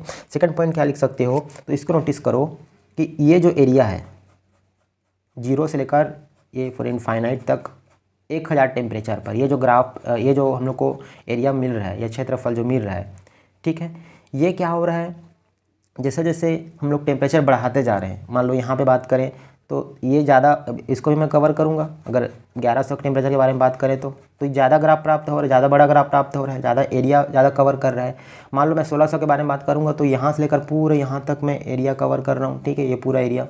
वहाँ पे जैसे मतलब ये बोल सकते हो कि ये जो एरिया है, ठीक है, ये किस पर डिपेंड कर रहा है, सीधा बोल सकता हूँ मैं, टेम्परेचर पर डिपेंड कर रहा है। जैसे जैसे हम लोग टेम्परेचर का मान बढ़ाते जा रहे हैं, ये जो एरिया है ये भी क्या होते जा रहा है, बढ़ते जा रहा है। यहाँ पे कम टेम्परेचर था तो यहाँ पे कम एरिया प्राप्त हुआ, यहाँ पे ज़्यादा टेम्परेचर में बढ़ा दिया हूँ तो यहाँ पे एरिया क्या हुआ, ज़्यादा मिल रहा है, ठीक है। और ये जो एरिया है ये क्या रिप्रेजेंट कर रहा है, क्या प्रदर्शित कर रहा है कि ये जो ब्लैक बॉडी है ये डिफरेंट वेवलेंथ पर या डिफरेंट टेम्परेचर पर कितना रेडिएशन उत्सर्जित कर रहा है, ये ई लैम्डा यही शो कर रहा है, कितना वहाँ पे एनर्जी रिलीज़ कर रहा है, ठीक है। तो सीधा ये बोल सकते हो कि टेम्परेचर का मान जितना ज़्यादा होगा उतने ही ज़्यादा क्या होगा, ई लैम्डा का मान ज़्यादा होगा, या क्षेत्रफल जितना आ रहा है वो ज़्यादा होगा, ठीक है। तो ये इसका जो रिलेशन है ना, वो साइंटिस्टों ने निकाला था। तो वो क्या रिलेशन निकाला था, क्या बोल रहा हूँ मैं उसको समझना ना, ई और टी, इनमें रिलेशन निकाला था। ई क्या बोल सकता हूँ, संपूर्ण ऊर्जा, ये जो क्षेत्रफल है क्या रिप्रेजेंट कर रहा है, संपूर्ण ऊर्जा, अलग अलग वेवलेंथ पर किसी फिक्स टेम्परेचर पर क्या कर रहा है, ये संपूर्ण ऊर्जा शो कर रहा है, ठीक है। यहाँ पे ये अलग, अगर आपके बारे में बात करूँ 1600 जो बता रहा हूँ उसमें, तो वो क्या करेगा, संपूर्ण ऊर्जा शो करेगा अलग अलग वेवलेंथ पर 1600 टेम्परेचर पर, ठीक है। तो वो जो ई लैम्डा को मैं क्या, संपूर्ण ऊर्जा को क्या शो डिनोट कर रहा हूँ, ई शो कर रहा हूँ, ठीक है। वो टी पर कैसे डिपेंड करता है, तो 4th पावर डिपेंड करता है, ई की घात मतलब टी की घात 4 पर डिपेंड करता है। बहुत इंपॉर्टेंट फार्मूला है या बहुत इंपॉर्टेंट रिलेशन है, इसको याद रखना, ठीक है, कंफ्यूज नहीं होना है। ये क्या है, ई है, ई क्या है, संपूर्ण, मैं यहाँ पे लिख देता हूँ, ठीक, क्योंकि अभी मैं जान रहा हूँ अभी कन्फ्यूज़न होने वाला है, ठीक है। संपूर्ण ऊर्जा है, संपूर्ण उत्सर्जित ऊर्जा है, लिख सकते हो संपूर्ण उत्सर्जित ऊर्जा, ब्लैक बॉडी द्वारा संपूर्ण उत्सर्जित ऊर्जा है, ठीक है। तो ई और टी में यहाँ पे क्या हुआ, रिलेशन हुआ। या फिर इसको या कैसे बोल सकते हो, क्षेत्रफल से डिनोट कर सकते हो। क्षेत्रफल मतलब घेरा वाला, ये घेरा क्षेत्रफल, ठीक है। इस टेम्परेचर की बात करें तो ये क्षेत्रफल, और इस टेम्परेचर की बात करें तो ये पूरा जितना एरिया ये कवर करेगा उसको बोल रहे हैं, ठीक है। ठीक है, ये सेकंड पॉइंट हो गया। बात करें थर्ड पॉइंट के बारे में, ठीक है। तो थर्ड पॉइंट देखना, इसको थोड़ा सा समझना। यहाँ पे नोटिस करो, जैसे जैसे टेम्परेचर हम लोग क्या कर रहे हैं, इंक्रीज़ कर रहे हैं। यहाँ पे कम टेम्परेचर, यहाँ पे ज़्यादा इंक्रीज़ कर रहे हैं, ठीक है। तो क्या हो रहा है, किसी भी तरंग दैर्घ्य लैम्डा के विकिरण के लिए उत्सर्जित ऊर्जा ई लैम्डा का मान तेज़ी के साथ बढ़ रहा है। जैसे जैसे हम लोग टेम्परेचर बढ़ाते जा रहे हैं तो उसी प्रकार ई लैम्डा का मान भी क्या होते जा रहा है, बढ़ते जा रहा है। ये बात किया था मैं संपूर्ण ऊर्जा के लिए, क्षेत्रफल के बारे में बात किया था, उसका रिलेशन देखे थे टी के साथ। अब मैं बात कर रहा हूँ किसी पर्टिकुलर ई लैम्डा के बारे में बात कर रहा हूँ, ठीक है। जैसे जैसे हम लोग टेम्परेचर का मान बढ़ाते जा रहे हैं, ई लैम्डा का मान भी बढ़ते जा रहा है। यहाँ पे क्या हुआ था, इतना ई लैम्डा प्राप्त हुआ था, धीरे धीरे यहाँ तक बढ़ते गया, फिर यहाँ तक ही बढ़ पाया 1000 टेम्परेचर के लिए। 1100 की बात करें तो यहाँ पे बढ़ते गया, फिर यहाँ तक बढ़ पाया, ठीक है। उसके बाद 1600 तक की बात करें तो ई लैम्डा का मान बढ़ते गया, यहाँ तक प्राप्त हुआ, ठीक है। तो ये ई लैम्डा का मान क्या हो रहा है, बढ़ते जा रहा है। तो ई लैम्डा और टी में यहाँ पे साइंटिस्टों ने एक रिलेशन निकाला, ठीक है। वो रिलेशन क्या था, तो ई लैम्डा जो है वो टेम्परेचर पर कैसे डिपेंड कर रहा है, तो उसका पंचम घात पर डिपेंड कर रहा है, ठीक है, T⁵ यहाँ पे ध्यान रखना, ई लैम्डा क्या है, उत्सर्जकता है। वहाँ पे संपूर्ण ऊर्जा था, ठीक है। यहाँ पे क्या था, ई क्या था, संपूर्ण ऊर्जा था, जो क्षेत्रफल कवर कर रहा था ना वो संपूर्ण ऊर्जा था। यहाँ पे क्या हो रहा है, उत्सर्जकता है, यहाँ पे बोल सकते हो उत्सर्जित ऊर्जा, वो संपूर्ण उत्सर्जित ऊर्जा था, ये से क्या सिर्फ उत्सर्जित ऊर्जा। तो इनमें क्या ग्राफ, इनमें क्या रिलेशन आया था, ई लैम्डा डिनोट कर, ई लैम्डा जो डिपेंड करता है T⁵ पर, ठीक है। आई थिंक यहाँ तक दिख रहा होगा, इससे नीचे नहीं दिख पाएगा, ठीक है। तो 3 रिलेशन हो गया। चौथा रिलेशन मैं यहाँ पे बता देता हूँ। चौथा रिलेशन देखो क्या हो जाएगा, यहीं पे नोटिस करो ग्राफ में ही, जैसे जैसे हम लोग टेम्परेचर का मान बढ़ा रहे हैं, ठीक है। तो इस टेम्परेचर पर क्या हो रहा है, इसका मैक्सिमम पॉइंट लैम्डा एम का मान कहाँ पे प्राप्त हो रहा है, यहाँ पे प्राप्त हो रहा है, इस पॉइंट पर प्राप्त हो रहा है, ठीक है। ये कुछ एक लैम्डा का फिक्स मान होगा 3 और 4 के बीच में, ठीक है, मतलब 3000 और 4000 के बीच में यहाँ पे कुछ मान होगा, उसके लिए 1000 टेम्परेचर पे यहाँ पे ग्राफ प्राप्त हो रहा है, पीक मतलब यहाँ पे प्राप्त हो रहा है। उसके बाद अगर हम टेम्परेचर को और बढ़ा दें, 1100 कर दें, तो अब देखो यहाँ पे लैम्डा एम का जो मान है वो क्या हो गया, खिसक कर इधर आ गया। यहाँ पे इसका आएगा ग्राफ, लैम्डा एम का मान अब क्या हो गया, 2 और 3 के बीच में आ गया। इसमें टेम्परेचर को मैं और बढ़ा दूँ, इसके लिए बात करूँ तो इसके लिए क्या हो रहा है, यहाँ पे आ गया, मतलब और कम हो गया। उसके बाद मैं 1400 कर दूँ, ठीक है, टेम्परेचर को मतलब और बढ़ा दूँ, तब वहाँ पे क्या होगा, यहाँ पे आ जाएगा 1 और 2 के बीच में। मैं मैक्सिमम कर दूँ 1600 कर दूँ, ठीक है, तब यहाँ पे हो गया, यहाँ पे आ गया, यहाँ पे लैम्डा एम का मान आया। तो यहाँ पे नोटिस करो, समझा, मैं टेम्परेचर को जब कम किया था, टेम्परेचर यहाँ पे लिख देता हूँ, टेम्परेचर जब लो है, ठीक है, टेम्परेचर जब लो है तो क्या हो रहा है, लैम्डा एम का मान ये भी लो हो रहा है, ठीक है, ये लो हो गया। उसके बाद मैं टेम्परेचर का मान जैसे हाई करते जा रहा हूँ तो लैम्डा एम का मान भी क्या हो रहा है, हाई हो रहा है, ठीक है। साथ में क्या हो रहा है, ये कम होते जा रहा है, लैम्डा का मान क्या होते जा रहा है, कम हो रहा है। इसके लिए लैम्डा का मान 3 और 4 के बीच में था, इसके लिए लैम्डा का मान क्या हो गया, 2 और 3 के बीच में हो गया। इसके लिए लैम्डा एम का मान कितना हो गया, और कम हो गया। सबसे मैक्सिमम के बारे में बात करें तो क्या हो गया, यहाँ पे 1 और 2 के बीच में आ गया, ठीक है। मतलब क्या हो रहा है, मैं ये बोल सकता हूँ कि जैसे जैसे हम लोग टेम्परेचर का मान बढ़ाते जा रहे हैं, इसका जो मैक्सिमम पॉइंट है, शिखर पॉइंट है, वो क्या हो रहा है, कम वेवलेंथ की ओर सरकता जा रहा है। इधर हो रहा है ना, इधर खिसकते जा रहे हैं, कम वेवलेंथ, इधर कम वेवलेंथ है, इधर ज़्यादा वेवलेंथ है, तो वो कम वेवलेंथ की ओर क्या हो रहा है, सरकता जा रहा है, ठीक है। तो मैं यहाँ पे लिख सकता हूँ, टेम्परेचर जैसे वेरी करेगा तो जो मैक्सिमम पॉइंट है, पीक पॉइंट है, पीक पॉइंट क्या हो रहा है, कम वेवलेंथ की ओर सरकता जा रहा है, ठीक है। ये हमारा जो 4 पॉइंट है इसको मैं एक्सप्लेन कर दिया। और देखो इसमें थोड़ा सा और बता देता हूँ, ये जो कम वेवलेंथ की ओर सरकता जा रहा है, एक पॉइंट और बना सकते हो या फिर इसी में ही लिख सकते हो।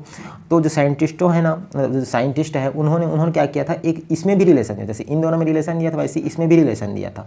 वो रिलेशन क्या था कि देखो यहाँ पे नोटिस करो, टी का मान जैसे जैसे मैं बढ़ाते जा रहा हूँ, जो पीक पॉइंट है लैम्डा एम का मान है वो कम होते जा रहा है ना, इधर होते जा रहा है ना, सॉरी लैम्डा एम का मान नहीं बोल सकते, ये जो, हाँ बोल सकते हो, ये लैम्डा एम का मान, यहाँ पे लैम्डा एम, ये लैम्डा एम का ही तो मान है ना, ये भी लैम्डा एम का मान है, ये भी लैम्डा एम का मान है, ठीक है। लैम्डा एम का मान क्या हो रहा है, कम होते जा रहा है। तो यहाँ पे टी का मान बढ़ा रहा हूँ, लैम्डा एम का मान कम हो रहा है, इससे मतलब क्या है, इन दोनों के बीच में इन्वर्सली प्रोपोर्शनल का रिलेशन होना चाहिए। तो टी कैसे डिपेंड करता है, 1/, इसको बोल सकते हो ऐसा, लैम्डा एम पर इन्वर्सली प्रोपोर्शनल होता है, या फिर इसको ऐसा लिख सकते हो, लैम्डा एम जो है ये कैसे डिपेंड कर रहा है, 1/T पर, तो ये रिलेशन याद करना, ठीक है। और यहाँ पे जैसे मैं प्रोपोर्शनल चिन्ह हटाऊंगा तो क्या होगा, lambda M equal to B upon T, ठीक है। ये वाला फार्मूला तुम लोग देखे होगे, इसी को क्या बोलते हैं, विन लॉ। यहाँ पे बी क्या होता है, विन्स कांस्टेंट होता है, ठीक है, जिसका वैल्यू क्या होता है 2.88 इंटू 10⁻³ मीटर केल्विन, ठीक है, ये होता है। इस सब के बारे में हम लोग बाद में और देखेंगे, टॉपिक आएगा ये वाला, मैं भी थोड़ा सा बता दिया, ठीक है। तो ये रिलेशन याद रखना, जो लैम्डा एम का मान है वो टेम्परेचर पर कैसे डिपेंड करता है, 1/T, मतलब इन्वर्सली प्रोपोर्शनल। इसका मतलब क्या, जैसे हम लोग टेम्परेचर का मान बढ़ाते जा रहे हैं, लैम्डा एम का मान कम होते जा रहा है, ठीक है। देख भी सकते हो, जैसे टेम्परेचर का मान बढ़ाया, यहाँ पे 1600 हुआ, तो लैम्डा एम का मान कहाँ पे हो गया, 1 और 2 के बीच में हो गया। अब जब मैं कम टेम्परेचर कम किया था, 1000 किया था, तो क्या हो गया था, 3 और 4 के बीच में, मतलब ज़्यादा था, ठीक है। तो ये रिलेशन हो गया। तो मेन तुमको 4 पॉइंट यहाँ पे याद रखना है। कौन कौन सा पॉइंट, सबसे पहला ग्राफ क्या होता है, कंटिन्यूअस प्राप्त होता है, और थोड़ा सा एक्सप्लेन करना, 0 पे 0 होता है। इसके बाद जैसे जैसे हम लोग लैम्डा का मान बढ़ाते जाते हैं, ई लैम्डा का मान बढ़ते जाता है, मैक्सिमम पॉइंट तक बढ़ेगा, उसके बाद और बढ़ाने पर क्या होता है, फिर से घटने लगता है, और इन्फिनिटी तक जाने पर क्या हो रहा है, ई लैम्डा का मान अगेन 0 हो जाता है। ये तो अतः ये क्या है, ग्राफ कंटिन्यूस प्राप्त हो रहा है पहला। दूसरा चीज़ कर सकते हो, ये जो जितना एरिया घेर रहा है, ये जितना एरिया ये कवर कर रहा है, इसी को ही क्या बोल रहे हैं हम लोग, संपूर्ण उत्सर्जित ऊर्जा ब्लैक बॉडी द्वारा। तो जो संपूर्ण उत्सर्जित ऊर्जा है उसका मैं डिनोट कर रहा हूँ ई से, तो वो टी पर कैसे डिपेंड कर रहा है, T⁴, ठीक है। तो इसको लिख सकते हो। थर्ड क्या लिखोगे, ये जो ई लैम्डा का मान है ये टी पर कैसे डिपेंड कर रहा है, वो ये क्या था, संपूर्ण ऊर्जा था, ये क्या है, उत्सर्जित ऊर्जा है कोई भी एक पॉइंट पर, ठीक है। तो वो भी कैसे डिपेंड कर रहा है, T⁵ पर, तो इसको लिख सकते हो। चौथा पॉइंट में अभी जस्ट बताया कि जो लैम्डा एम का मान है वो टेम्परेचर बढ़ाने के साथ साथ क्या होते जा रहा है, इन्वर्सली प्रोपोर्शनल के रिलेशन में आ रहा है। जैसे जैसे टी का मान बढ़ाते जाएंगे तो लैम्डा एम का मान घटते जाएगा, ठीक है। तो ये रिलेशन होता है, इसको हम लोग लिख सकते हो। तो ये पूरा एक्सप्लेन हो गया हमारा, ये जो ब्लैक बॉडी स्पेक्ट्रम में जो ग्राफ प्राप्त हुआ था वो, ठीक है। देखो यहाँ पे इस रिलेशन का एक और तुम दैनिक जीवन में भी या फिजिकल लाइफ में भी तुम लोग क्या किया इसको नोटिस किए होगे।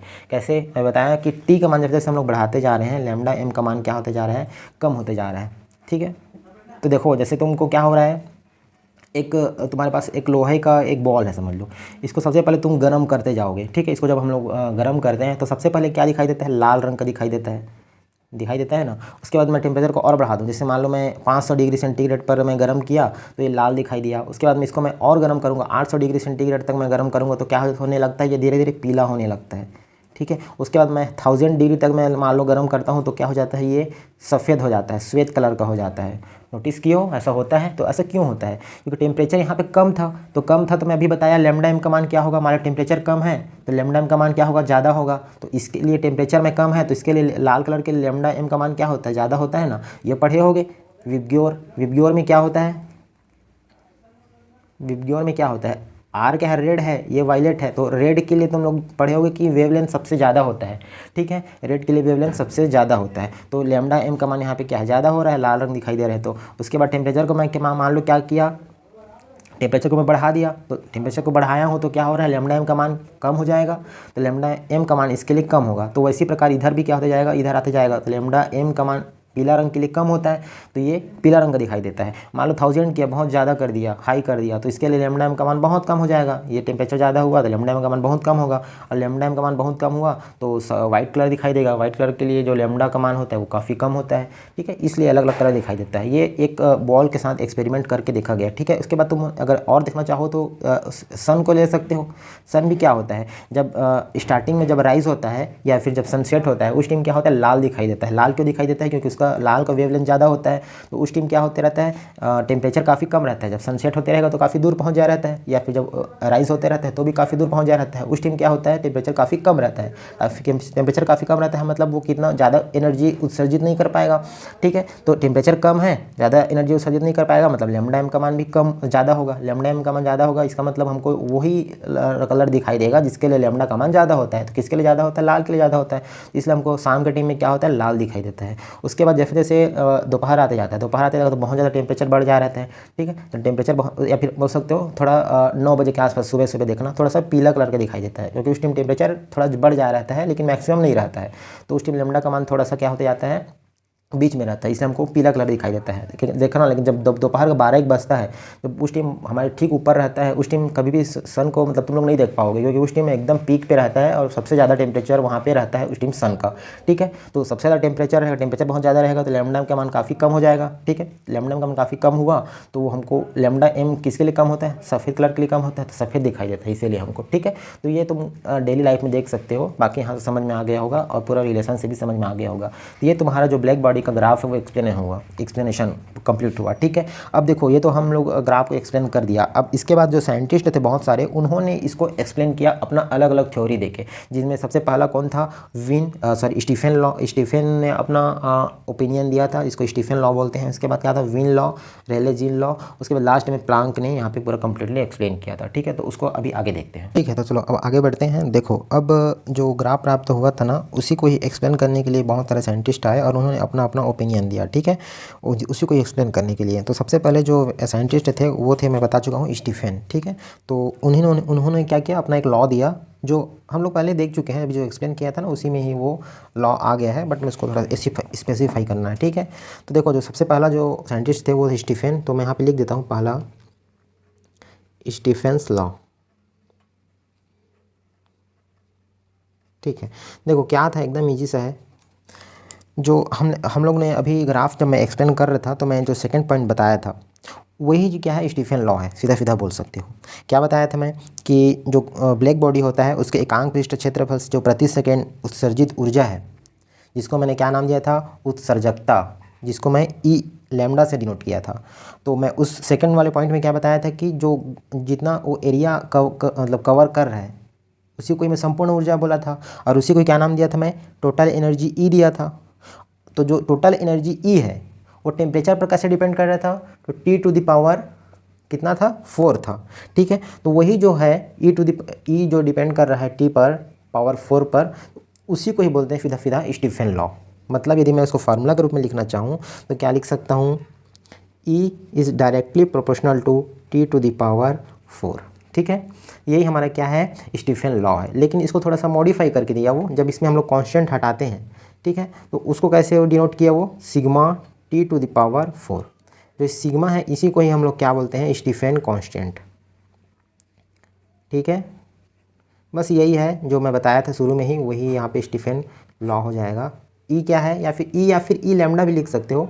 ई लैम्डा लिखोगे तो क्या हो जाएगा, पर्टिकुलर एकांक पृष्ठ के क्षेत्रफल के लिए बात होगा, और ई अगर सिर्फ ई लिखते हो तो वो क्या हो जाएगा, वो टोटल जो एनर्जी रिलीज हो रहा है उसके बारे में बात हो जाएगा। ठीक है, तो यदि इसको मैं थ्योरी के रूप में जैसे लिखना चाहो तो क्या लिख सकते हो, कृष्णपिंड के या ब्लैक बॉडी के एकांक पृष्ठ क्षेत्रफल से प्रति सेकेंड उत्सर्जित ऊर्जा या संपूर्ण ऊर्जा, ठीक, पिंड के जो परम ताप होता है टी, उसके क्या होगा, चतुर्थ घात के या 4th पावर के क्या होगा, प्रोपोर्शनल होगा। इसी को ही क्या बोलते हैं, स्टीफन लॉ बोलते हैं। ठीक है, जब इससे हम लोग कांस्टेंट ये जब हटाते हैं प्रोपोर्शनल चिन्ह तो एक कांस्टेंट आता है, तो इज इक्वल टू क्या हो जाएगा, सिग्मा T⁴। सिग्मा और क्या यहाँ पे स्टीफन कांस्टेंट है, इसका वैल्यू भी होता है फिक्स्ड वैल्यू, जो कि कितना होता है 5.67 10⁻⁸ ये होता है वाट, आई थिंक ये होता है मीटर स्क्वायर केल्विन T⁴ ये होता है। ठीक है, तो ये याद कर सकते हो, नहीं भी करोगे तो भी चल जाएगा। ठीक है, और तो ये बस सीधा बात करो तो यही स्टीफन लॉ है, इसके अलावा और ऊपर कुछ भी नहीं लिखना है। अगर जब एग्जाम में लिखोगे ना तो पहले एक्सप्लेनेशन में 4 साइंटिस्ट को लिखोगे, तो सबसे पहला साइंटिस्ट कौन रहेगा, स्टीफन, और उसके में से बस इतना ही लिखोगे, उसके बाद ये हो जाएगा। उसके बाद जो सेकेंड नंबर का है वो मैं बताया था क्या है, विन्स लॉ। ठीक है, तो देखो इसको भी मैं पहले ही ग्राफ में एक्सप्लेन कर चुका हूँ, बस यहाँ पे थोड़ा सा इसको स्पेसिफाई करना है। ठीक है, तो देखो इनको जो है ना, ये इसको हम 2 पार्ट में पढ़ेंगे, फर्स्ट एंड सेकंड। ठीक है, तो जब मैं ग्राफ में जब पढ़ा रहा था उस टाइम मैं आई थिंक 4th पॉइंट बताया था, उस टाइम भी बताया था कि जो लैम्डा एम का मान है, जो पीक पॉइंट होता है, ग्राफ में देखे थे, ग्राफ में थोड़ा सा बता देता हूँ मैं, यहाँ पर बता देता हूँ। ठीक है, ग्राफ कैसे प्राप्त हुआ था, कुछ इस टिप से प्राप्त हुआ था, आई थिंक दिख रहा होगा, नहीं दिख रहा होगा तो पीछे बैक करके देख लेना। ठीक है, तो ये जो पीक पॉइंट था जहाँ पे ये पीक ले रहा था, लैम्डा एम इसी को ही बोले थे। तो ये जो लैम्डा एम है ये टेम्परेचर पर कैसे डिपेंड कर रहा था, इनवर्सली प्रोपोर्शनल टू। ठीक है, तो ये जो क्या है विन्स का फर्स्ट लॉ बोल सकते हो या फर्स्ट स्टेटमेंट बोल सकते हो, ठीक है। अगर इसको मैं वर्डों में अगर बोलना चाहूँ तो कैसे हो जाएगा, कोई भी टेम्परेचर पर ना, कोई भी टेम्परेचर, हम लोग यहाँ पे पर्टिकुलर टेम्परेचर के बारे में बात नहीं कर रहे हैं, ये टेम्परेचर बात करें तो भी लैम्डा एम आएगा, इस टेम्परेचर के बारे में बात करेंगे तो भी लैम्डा एम आएगा, और हाई टेम्परेचर की बात करेंगे तो वहाँ पे भी एक लैम्डा एम का मान आ रहा है, ठीक है। तो जो लैम्डा एम का मान है, जो ब्लैक बॉडी है उससे उत्सर्जित विकिरण की जो तरंग दैर्घ्य है उसका मान जो परम ताप होता है उसके टी के क्या होगा, व्युत्क्रमानुपाती होता है या फिर इन्वर्सली प्रोपोर्शनल होता है, ठीक है। और इसको जब हम लोग थोड़ा सा और सॉल्व करेंगे तो लैम्डा यदि हम लोग प्रोपोर्शनल चिन्ह हटाएंगे तो क्या हो जाता है, एक कांस्टेंट आता है, तो ये हो जाएगा बी टी, ठीक है। और यहाँ पे जो बी है इसी को ही हम लोग क्या बोलते हैं, विन्स कांस्टेंट, विन्स कांस्टेंट, ठीक है, विन नियतांक। और इसका भी आई थिंक इसका वैल्यू कुछ होता है, मैं अभी ध्यान नहीं है, इसको थोड़ा देर में देख के बता दूंगा, ठीक है। अब बात करते हैं जो सेकंड स्टेटमेंट है उसके बारे में। तो सेकंड स्टेटमेंट में मैं बता चुका हूँ, जब ग्राफ बता रहा था उसी में ही आई थिंक थर्ड पॉइंट बताया था। थर्ड पॉइंट में क्या बताया था कि जैसे जैसे हम लोग टेम्परेचर का मान बढ़ाते जाते हैं, ठीक है, तो जो ई लैम्डा का मान है वो टी पर कैसे डिपेंड कर रहा था, तो e lambda is directly proportional to t to the power 5, ठीक है, ऐसा डिपेंड करता बताया था। ई लैम्डा क्या है, तो जो कृष्ण पिंड है या जो ब्लैक बॉडी है वो प्रति सेकंड कितना एनर्जी रिलीज़ कर रहा है अलग अलग वेवलेंथ पर, उसका मान है, ठीक है। और टी तो पता है टेम्परेचर है, तो वो काफ़ी डिपेंड कर रहा है टी टू द पावर 5। ध्यान रखना यहाँ पे ये अलग चीज़ है, ये अलग चीज़ है ना, ये क्या है, या फिर ई लैम्डा इसको मत लिखो, ई रहने दो, नहीं तो दोनों में कन्फ्यूज़ हो जाओगे। ये क्या था, संपूर्ण एनर्जी था या टोटल एनर्जी था, ठीक है। और ये क्या है, ये पर्टिकुलर किसी भी एक एकांक पृष्ठ क्षेत्रफल के बारे में बात कर रहे हैं, तो ये दोनों में डिफरेंस है, उसमें एक घात और बढ़ जाता है, टी की पावर क्या हो जाता है, 5 हो जाता है। तो ये इसका सेकंड स्टेटमेंट हो गया। अब यहाँ तक हो गया, ये तो हम लोग पहले भी जब एक्सप्लेन किया था मैं ग्राफ को उसमें बताया हुआ था, ठीक है। अब देखो थोड़ा सा इसमें और आगे बढ़ते हैं। विन्स ने क्या किया था, इसको थोड़ा सा और सॉल्व करने की कोशिश किया था। ये तो डायरेक्ट जो ब्लैक बॉडी था यहाँ पे एक छोटा सा होल बनाए थे ना, इसी से ही हम लोग रेडिएशन क्या कर रहे थे, इंटर करा रहे थे विकिरण, और उसके बाद ये जो रेडिएशन है ये अपना परावर्तन कर करके इधर से करके ये इधर उधर होता था, ठीक है, और इक्विलिब्रियम पोजीशन में आता था ऐसा करके, ठीक है। तो ये तो हो गया जब इंटर कर रहे हैं, तब मैं बताया था स्टार्टिंग में सबसे शुरुआत करो जब डेफिनेशन बता रहा था, तो लैम्डा उसका वेवलेंथ हो जाएगा और ई लैम्डा उसका उत्सर्जकता हो जाएगा, और यू लैम्डा क्या बताया था मैं, एनर्जी डेंसिटी बताया था। अब मैं lambda and lambda plus d lambda इस रेंज में बात करूं, मतलब यहाँ तक जब इंटर कर रहा है तो लैम्डा रहा होगा इसका वेवलेंथ, मान लो थोड़ा सा ये डिस्टेंस और ट्रैवल करता है, मान लो इतना ट्रैवल कर लिया इतना डिस्टेंस, तो क्या हो जाएगा, कुछ डिस्टेंस और कुछ वेवलेंथ और हो जाएगा उसका, तो उसी को मैं नाम दिया क्या, लैम्डा प्लस डी लैम्डा। तो lambda and lambda plus d lambda range में, अब बताओ ये जब रेंज हो गया तो इसका जो उत्सर्जकता है वो भी बढ़ जाएगा, जिसको मैं क्या नाम दिया था स्टार्टिंग में, ई लैम्डा डी लैम्डा।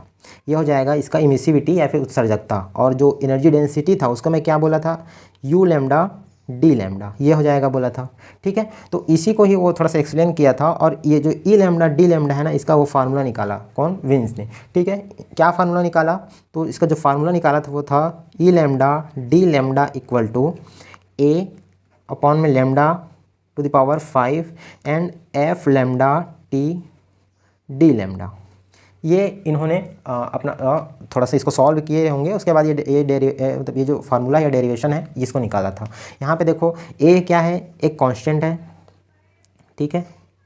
हम लोग ये फार्मूला कहाँ से आया ये सब नहीं देखेंगे, अपने को क्या है ब्लैक बॉडी पढ़ रहे हैं तो बस जो मेन जो रिजल्ट निकाले थे उसके बारे में थोड़ा डिस्कस करना है बस, ठीक है। ये फार्मूला कहाँ से आया ये सब ध्यान मत देना अभी। तो ये ए कांस्टेंट हो गया, और जो एफ लैम्डा टी है ये क्या है, एक अननोन फंक्शन है, अननोन फंक्शन है, ठीक है। इसी का ही वैल्यू को ना बाद में अलग अलग साइंटिस्ट अलग अलग रखेंगे, ठीक है, अननोन फंक्शन है।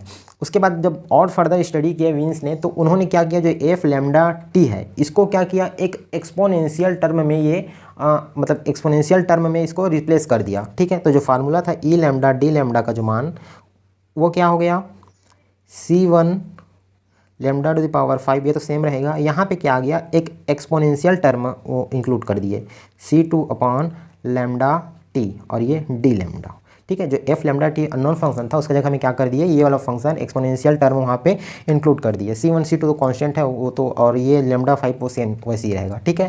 तो ये जो फार्मूला आया ना, इस फार्मूला से उसको कंपेयर किया जो ग्राफ प्राप्त हुआ था उसमें, ठीक है। तो इसको मान लो कोई एक इक्वेशन दे दो, फर्स्ट ही दे दो मान लो।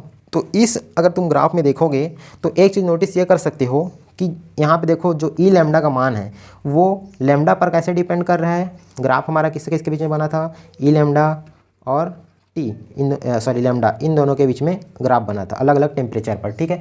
थोड़ा सा समझने की कोशिश करना, A to Z समझ में आ जाएगा, टेंशन लेने की बात नहीं है, मैं थोड़ा सा और रिवाइज करा दूंगा बाद में, ठीक है। ई लैम्डा और लैम्डा पर क्या किया था, ग्राफ बना था, ठीक है। तो देखो ई लैम्डा जो है लैम्डा पर डायरेक्ट डिपेंड कर रहा है। तो यहाँ पे फार्मूला में देखो ई लैम्डा का मान कम होगा या ज़्यादा होगा किस पर, लैम्डा के वैल्यू के ऊपर, ठीक है। यदि लैम्डा का मान यहाँ पे ये डिपेंड कर रहा है और यहाँ पे भी लैम्डा है, इन दोनों में डिपेंड कर रहा है। लेकिन देखो जो लैम्डा का मान है वो डोमिनेंस किस में रखेगा, ई टू द पावर वाला में डोमिनेंस रखेगा या फिर इसमें। तो जाहिर सी बात है ये क्या है, लैम्डा एक घात है इसका, ठीक है। यहाँ पे 5 घात है।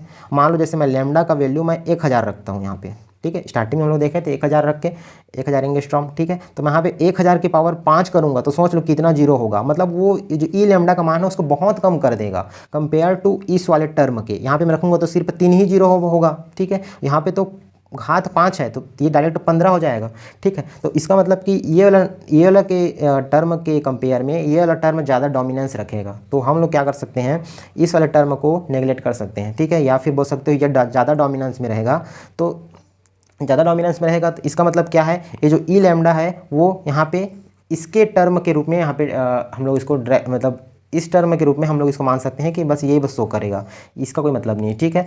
तो यहाँ पे अब तुम लोग देखो थोड़ा सा सोचने की कोशिश करो, ये क्या है, e to the power -c2 upon lambda t, क्या बोल सकते हो, e to the power -x, ऐसे बोल सकते हो। मतलब e to the power -x का ग्राफ तुम लोग छोटी कक्षाओं में पढ़े होगे, कैसा ग्राफ बनता है,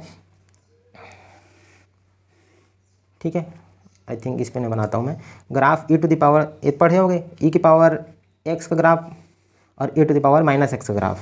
ये क्या हो गया, e की पावर x का ग्राफ हो गया, ये हो गया e की पावर -x। मतलब ग्राफ e की पावर -x का ग्राफ कुछ इस टाइप से बनता है, ठीक है। हमारे पास डोमिनेंस में कौन सा है, ये वाला टर्म डोमिनेंस में है, मतलब e टू पावर -x वाला। तो जो ग्राफ है ना वो सिर्फ ये वाला टर्म को ही वो एक्सप्लेन कर पाया, जो हम लोग का ग्राफ जो बना था ना, किसमें लैम्डा और ई लैम्डा में, ठीक है। तो मान लो मैं किसी एक टेम्परेचर के लिए बना बताता हूँ, ये हमारा क्या था, लैम्डा m था, ठीक है। तो ये सिर्फ ये वाला टर्म को ही वो, या ये वाला पार्ट को ही वो क्या कर पाया, एक्सप्लेन कर पाया, जो विंस थे, ठीक है। मतलब लोअर वेवलेंथ, ये क्या है, लोअर वेवलेंथ है, इधर कम वेवलेंथ है, ठीक है। तो इसको बस एक्सप्लेन कर पाया। तो जो विंस लॉ है ना, इसको याद रखना, 1 नंबर 2 नंबर ऑब्जेक्टिव में दे सकता है कि विंस लॉ जो है वो लोअर वेवलेंथ को वो एक्सप्लेन कर पाया, लोअर वेवलेंथ को एक्सप्लेन कर पाया। क्यों ऐसा लोअर वेवलेंथ को क्यों एक्सप्लेन कर पाया, क्योंकि तुम खुद देखो ना फार्मूला में ये डोमिनेंस में हो रहा है, ये बहुत ही मतलब ये बहुत कम वैल्यू डिपेंड करेगा, तो ये ज़्यादा इफेक्ट नहीं डालेगा, ये ज़्यादा डोमिनेंस में रहेगा, ठीक है। तो ये क्या है, e टू पावर -x का ग्राफ है, समझ लो। तो e to the power -x का ग्राफ कुछ इस टाइप से बनता है। तो ये वाला पार्ट को बस एक्सप्लेन कर पाएगा, ये वाला को नहीं कर पाएगा। ये वाला को ना रैले जीन कर पाता है, ठीक है, वो इसको नहीं कर पाएगा, रैले जीन इसको कर पाएगा। लेकिन ये जो विंस है ये इसको कर पाता है, लोअर वेवलेंथ को, हायर वेवलेंथ को एक्सप्लेन नहीं कर पाता है। ध्यान रखना, इसमें कई बार कन्फ्यूजन क्रिएट हो जाता है। ये मैं अभी क्या बना रहा हूँ, ई लैम्डा और लैम्डा के बीच में ग्राफ बना रहा हूँ। और तुमको पता है लैम्डा और जो फ्रीक्वेंसी होता है ये दोनों क्या होते हैं, एक दूसरे के अपोजिट होते हैं। तो यदि मैं इसको फ्रीक्वेंसी स्केल में बनाऊँ, मान लो, ठीक है, फ्रीक्वेंसी स्केल में बनाऊँगा तो क्या हो जाएगा, ये जस्ट पलट जाता है ना, जैसे ई लैम्डा रहेगा, ठीक है, या एनर्जी डेंसिटी रहेगा। यहाँ पे मैं अगर फ्रीक्वेंसी कर दूँ तो ये ग्राफ अब उल्टा बन जाएगा। तो ये कैसे हो जाएगा, विंस लॉ जो है ये इस वाले पार्ट को एक्सप्लेन कर पाएगा, हायर फ्रीक्वेंसी वाले को। चूँकि लोअर फ्रीक्वेंसी को एक्सप्लेन कर पाया है मतलब लोअर वेवलेंथ को एक्सप्लेन कर पाया है मतलब हायर फ्रीक्वेंसी को एक्सप्लेन कर पाया है, ठीक है। दोनों में कन्फ्यूजन होता है कई बार, तो इसको नोटिस रखना, दोनों एक दूसरे क्या होते हैं, अपोजिट होते हैं। तो लोअर वेवलेंथ को ये एक्सप्लेन किया, मतलब हायर वेवलेंथ को, हायर फ्रीक्वेंसी को एक्सप्लेन किया, ठीक है। इसमें कन्फ्यूज़न नहीं होना है। ये हो गया तुम्हारा पूरा क्या हो गया, विंस लॉ, ठीक है। अब इसके बाद बात करते हैं थर्ड साइंटिस्ट कौन थे, रैले एंड जीन, ठीक है, रैले एंड जीन। ये 2 अलग अलग साइंटिस्ट थे, इन्होंने अपना थ्योरी दिया था और जो ब्लैक बॉडी स्पेक्ट्रम आया था ना उसको एक्सप्लेन करने का कोशिश की थी, ठीक है। तो कुछ नहीं है, बस ये भी एकदम ईजी सा, इसमें भी फार्मूला है, फार्मूला के रूप में इसको तुम लोग समझ सकते हो, ठीक है। मैं डायरेक्ट फार्मूला बताता हूँ, ज़्यादा इधर उधर बात नहीं करता हूँ। इन्होंने क्या किया था, जो अपना जो कैविटी था, ठीक है, ये वाला कैविटी, ये इन लोग क्या कर रहे थे, गोल लेके चल रहे थे। सबसे पहला काम तो इन्होंने ये किया कि इसको गोल ना मानकर क्या माना, एक रेक्टेंगल माना, ठीक है। जो ब्लैक बॉडी है गोल ना होकर क्या है, एक रेक्टेंगल है। और इसमें जो हम लोग जो रेडिएशन इंटर करा रहे हैं वो अंदर जाके क्या हो जा रहा है, नॉन स्टैंडिंग वेव बन जा रहा है, नॉन स्टैंडिंग वेव, ठीक है। और उसके बाद इन्होंने फिर एक फार्मूला दिया। फार्मूला कैसे दिया, इन्होंने बात किया, देखो वीन्स ने किसके बारे में बात किया था, ई लैम्डा के बारे में बात किया था, मतलब जो उत्सर्जकता है उसके बारे में बात किया था। लेकिन जो रेले जीन है वो किसके बारे में बात किए थे, वो यू लैम्डा के बारे में बात किए थे। यू लैम्डा क्या था, हमारा एनर्जी डेंसिटी था, ठीक है, एनर्जी डेंसिटी था। तो उन्होंने फार्मूला किसके बारे में ले लिया, यू लैम्डा डी लैम्डा के लिए, ठीक है। तो यू लैम्डा डी लैम्डा का जो फार्मूला था उन्होंने क्या दिया था, 8 pi upon lambda to the power 4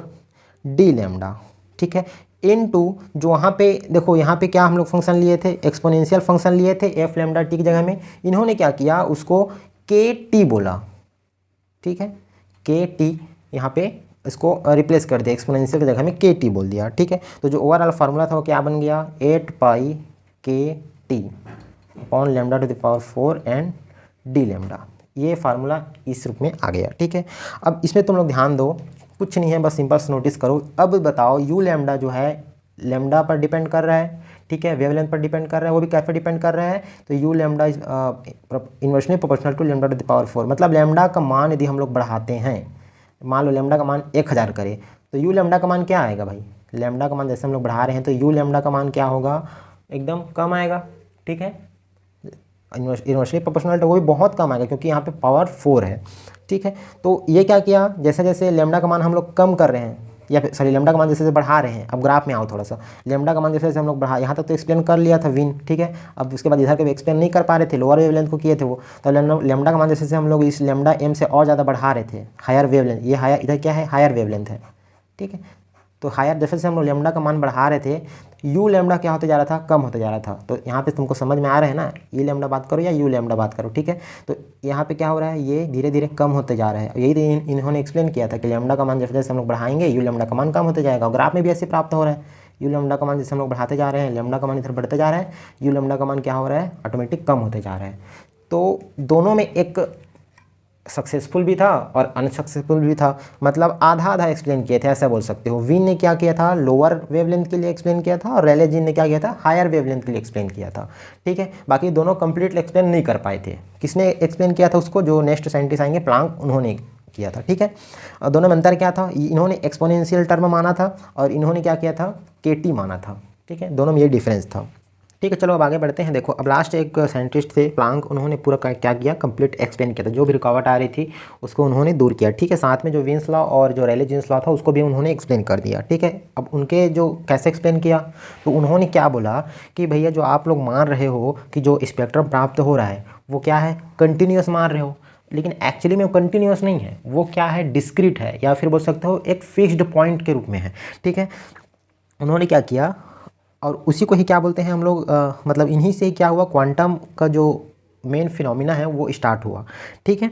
तो उन्होंने क्या बोला कि जो भी ऊर्जा उत्सर्जन हो रहा है या तो एब्जॉर्प्शन हो रहा है, ठीक है, ये नहीं बोल सकते सिर्फ उत्सर्जन हो रहा है, एब्जॉर्प्शन भी हो सकता है बोल रहा है, वो क्या है, कंटिन्यूस ना होकर क्या है, डिस्क्रीट है। या फिर बोला कि जो ऊर्जा का जो मान है, एनर्जी का जो मान है, जो उत्सर्जन हो रहा है या अवशोषण हो रहा है, वो कंटिन्यूस ना होकर क्या है, एक पैकेट के रूप में है या फिर बंडल के रूप में है, जिसको हम लोग क्या बोलते हैं।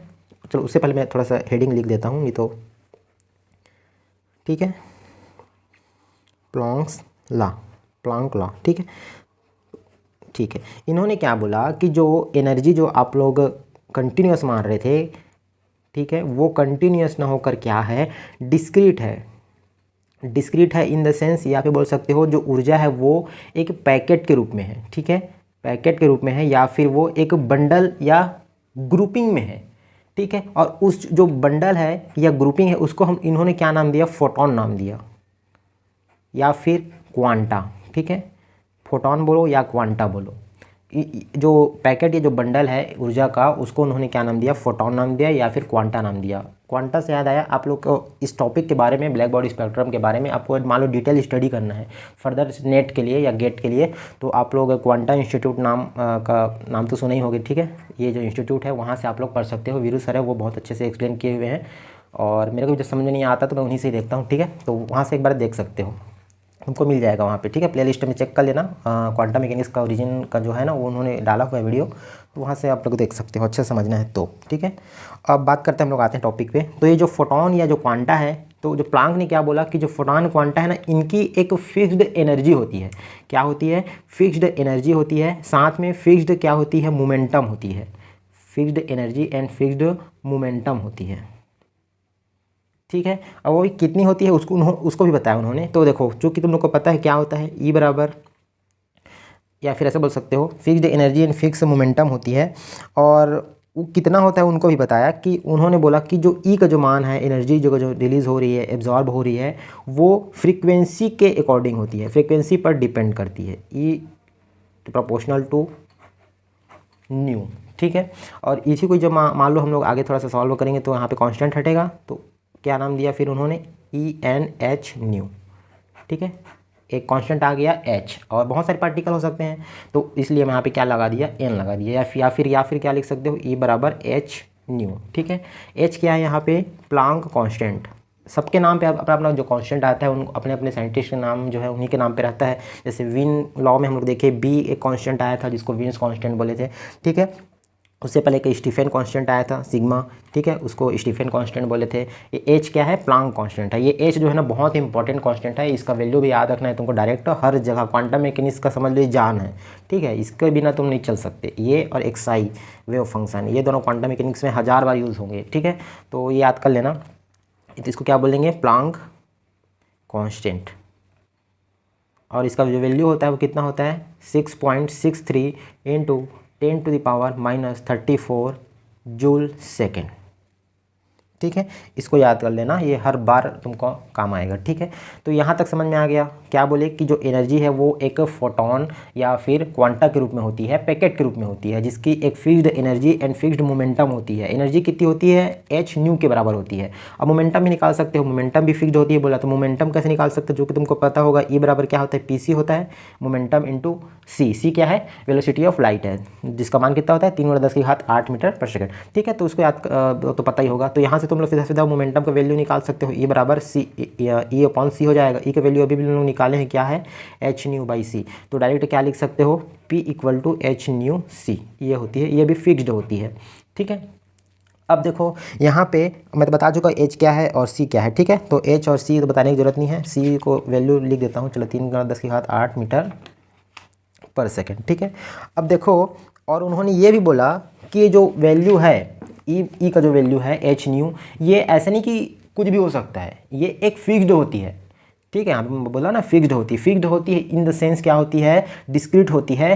जैसे कि ये हमेशा इंटीग्रल मल्टीपल रहेगा, मतलब इंटीग्रल मतलब पूर्ण गुणक रहेगा। जैसे कि H new, 2h new, 3h new, ठीक है। ऐसे करके एक पूर्ण गुणक के रूप में रहेगा। यहाँ पे ऐसे नहीं कि 0.23 एच न्यू, 0.43 एच न्यू, ऐसे नहीं, ये मल्टीपल में रहेगा, मतलब ये क्या रहेगा? पूर्ण गुणक रहेगा, 1 2 3 4 5 इस टाइप से रहेगा, ठीक है। या फिर इनके बीच में कुछ भी, जैसे कि 1000 एच न्यू इस टाइप से, ठीक है, फिक्स रहेगा, ये पॉइंट वगैरह में नहीं रह सकता, ठीक है। इतना उन्होंने बताया। और इसके आधार पर उन्होंने ये बोला कि जो रैले जीन्स में तुम लोग को पता होगा, अभी बताया कि उन लोग एनर्जी को, और जो एवरेज एनर्जी था उसको क्या लेके चल रहे थे उन लोग? केटी लेके चल रहे थे, है ना। तो उन्होंने बोला प्लांक ने कि ये केटी नहीं होगा, क्योंकि एनर्जी डिस्क्रीट है, तो ये केटी तब लेते जब ये कंटिन्यूस होता, ठीक है। क्लासिकल मैकेनिक्स में आता है ना ये केटी, मतलब उसमें आता है तुम्हारा ये बोल्ट्जमैन कांस्टेंट्स निकालते हैं इसको, जो कि तुम उसमें पढ़ोगे स्टैटिस्टिकल मैकेनिक में, तो अभी यहाँ पे नहीं बता रहा हूँ, ठीक है। तो जो ये है ना, ये कंटिन्यूस के लिए आता है, जो कि कंटिन्यूस है ही नहीं बोल रहा है एनर्जी, तो ये केटी तुम ले ही नहीं सकते ना भैया, तुमको लेना पड़ेगा डिस्क्रीट के लिए। उन्होंने अपना एक फार्मूला बताया कि जो औसत ऊर्जा है या जो एवरेज एनर्जी है, उन्होंने बोला कि ई बराबर एच न्यू अपान ई एच न्यू अपान के टी -1, ये लेना पड़ेगा बोला, जो कि डिस्क्रीट वैल्यू रखता है। यहाँ पे अपना यहाँ पे सिद्धांत को जोड़ दिया ना, एच न्यू लगा के, ठीक है। तो ये होना चाहिए, ये बोला। या फिर इसको, ये तो उसमें हो गया, समझ लो लेमडा के न्यू के फॉर्म में हो गया, ठीक है। इसको तुम चाहो तो वेवलेंथ के फॉर्म में भी लिख सकते हो, तुमको पता होगा सी बराबर क्या होता है? न्यू लेमडा होता है, ठीक है। तो यहाँ से मैं न्यू बराबर क्या लिख सकता हूँ? सी अपान लेमडा। तो यहाँ पे इसको कन्वर्ट कर सकते हो, ये हो जाएगा एच सी अपान लेमडा, ठीक है। तो इसको मैं ऐसे लिख देता हूँ, यहाँ पे लेमडा लिख देता हूँ, और ये भी क्या हो जाएगा? एच न्यू की जगह में सी अपॉन लैम्डा के टी और ये -1, ठीक है, ऐसा भी लिख सकते हो। तो इसको मैं अगर वो वाले इक्वेशन में पुट करता हूँ जो रैले जीन और जो वीन्स ने पुट किया था, कौन सा इक्वेशन था हमारा, ये एनर्जी डेंसिटी वाला यू लैम्डा डी लैम्डा, ठीक है, ये रैले जीन्स ने इस फार्मूला में पुट करके बताया था। तो इन्होंने भी अब बोला कि के टी की जगह में बस ये आएगा और कुछ नहीं, के टी की जगह में ये आएगा, ये आना चाहिए, ये बोला।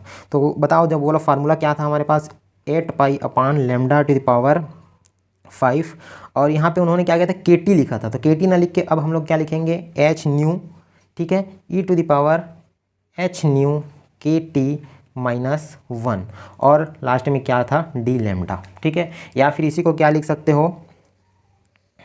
या फिर यहाँ पे रुको, हाँ ठीक है चलो, ठीक है, या फिर इसको कैसे लिख सकते हो, 8 पाई एच न्यू लैम्डा, इसको मैं कन्वर्ट कर सकता हूँ, लैम्डा है तो इसको मैं अगेन फिर यहाँ से कन्वर्ट करके एक ही फॉर्म में लिख सकता हूँ, ठीक है। या फिर क्या कर सकते हो, ये जो न्यू है ना, इसको कन्वर्ट करके क्या कर दो तुम,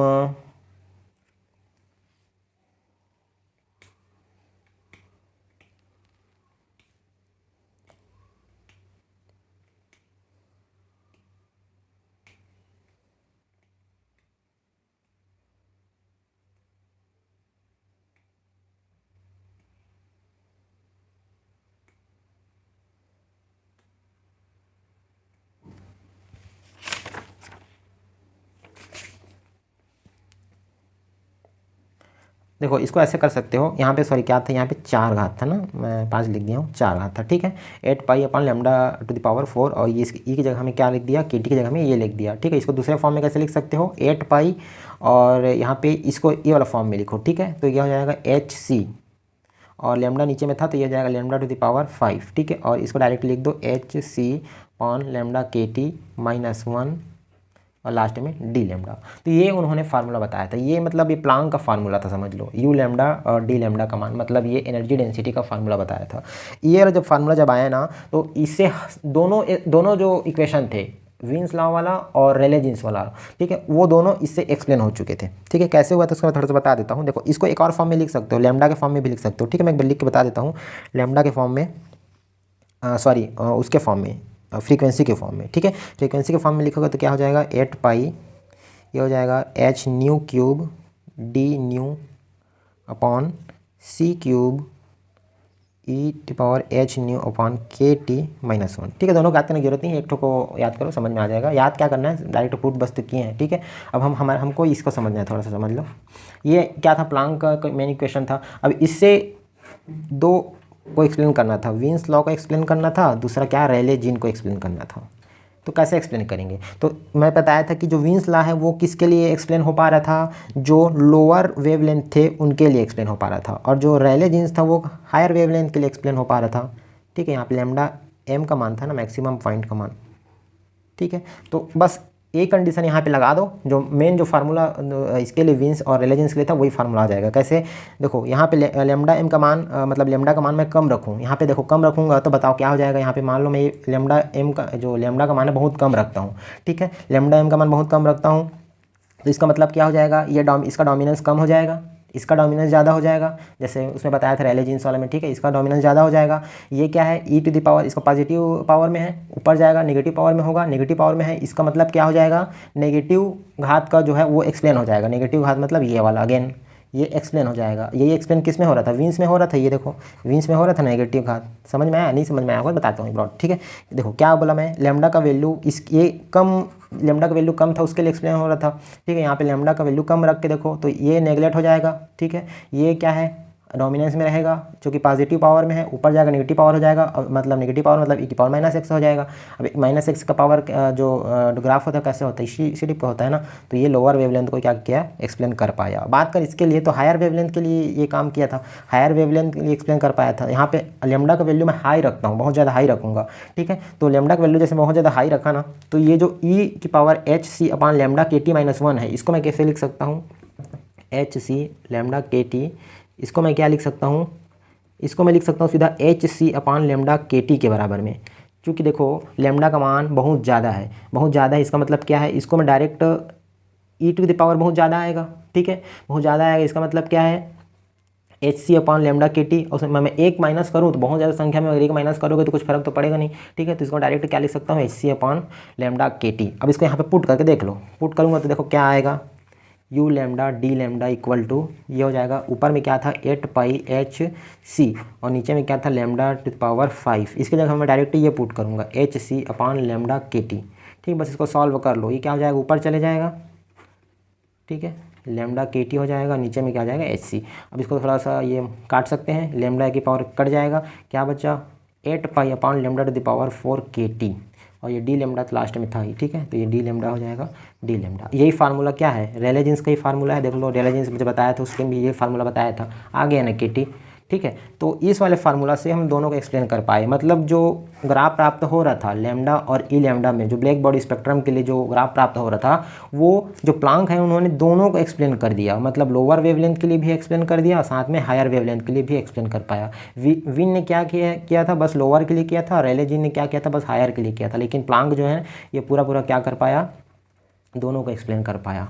बस यही था तुम्हारे पूरा ब्लैक बॉडी स्पेक्ट्रम में, समझ में आया, ठीक है। तो यहीं से ही जो प्लांक है ना, इन्हीं को क्या बोला जाता है, क्वांटम मैकेनिक्स का ओरिजिन मतलब यहीं से हुआ, इन्हीं के फार्मूला से हुआ, ऐसा समझ लो। क्योंकि इन्होंने क्या माना, जो एनर्जी है उसको ये पैकेट के रूप में माना, जो कि इससे पहले किसी ने नहीं माना था, फोटॉन के रूप में माना, क्वांटा के रूप में माना, ठीक है।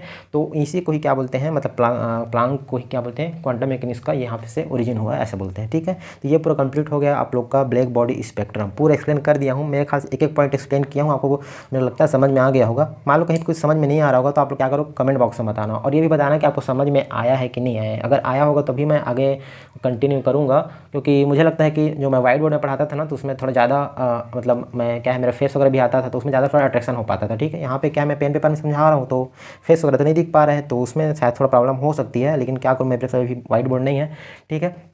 तो यदि आपको कुछ प्रॉब्लम हो रहा होगा तो आप कमेंट बॉक्स में बताना, और समझ आ रहा है कि नहीं आ रहा है एक बार बता देना, ठीक है। एटलीस्ट अभी की वीडियो में बता देना समझ में आ रहा है सर करके, कंटिन्यू कर सकते हो करके, तो मैं कंटिन्यू करूँगा। यदि समझ में नहीं आ रहा होगा तो फिर मैं क्या करूँगा, फिर मैं कुछ दिन वेट करूँगा, एक आध महीना के बाद में मेरे पास वाइट बोर्ड आ जाएगा, तो मैं फिर उसमें से फिर बता दूँगा, ठीक है।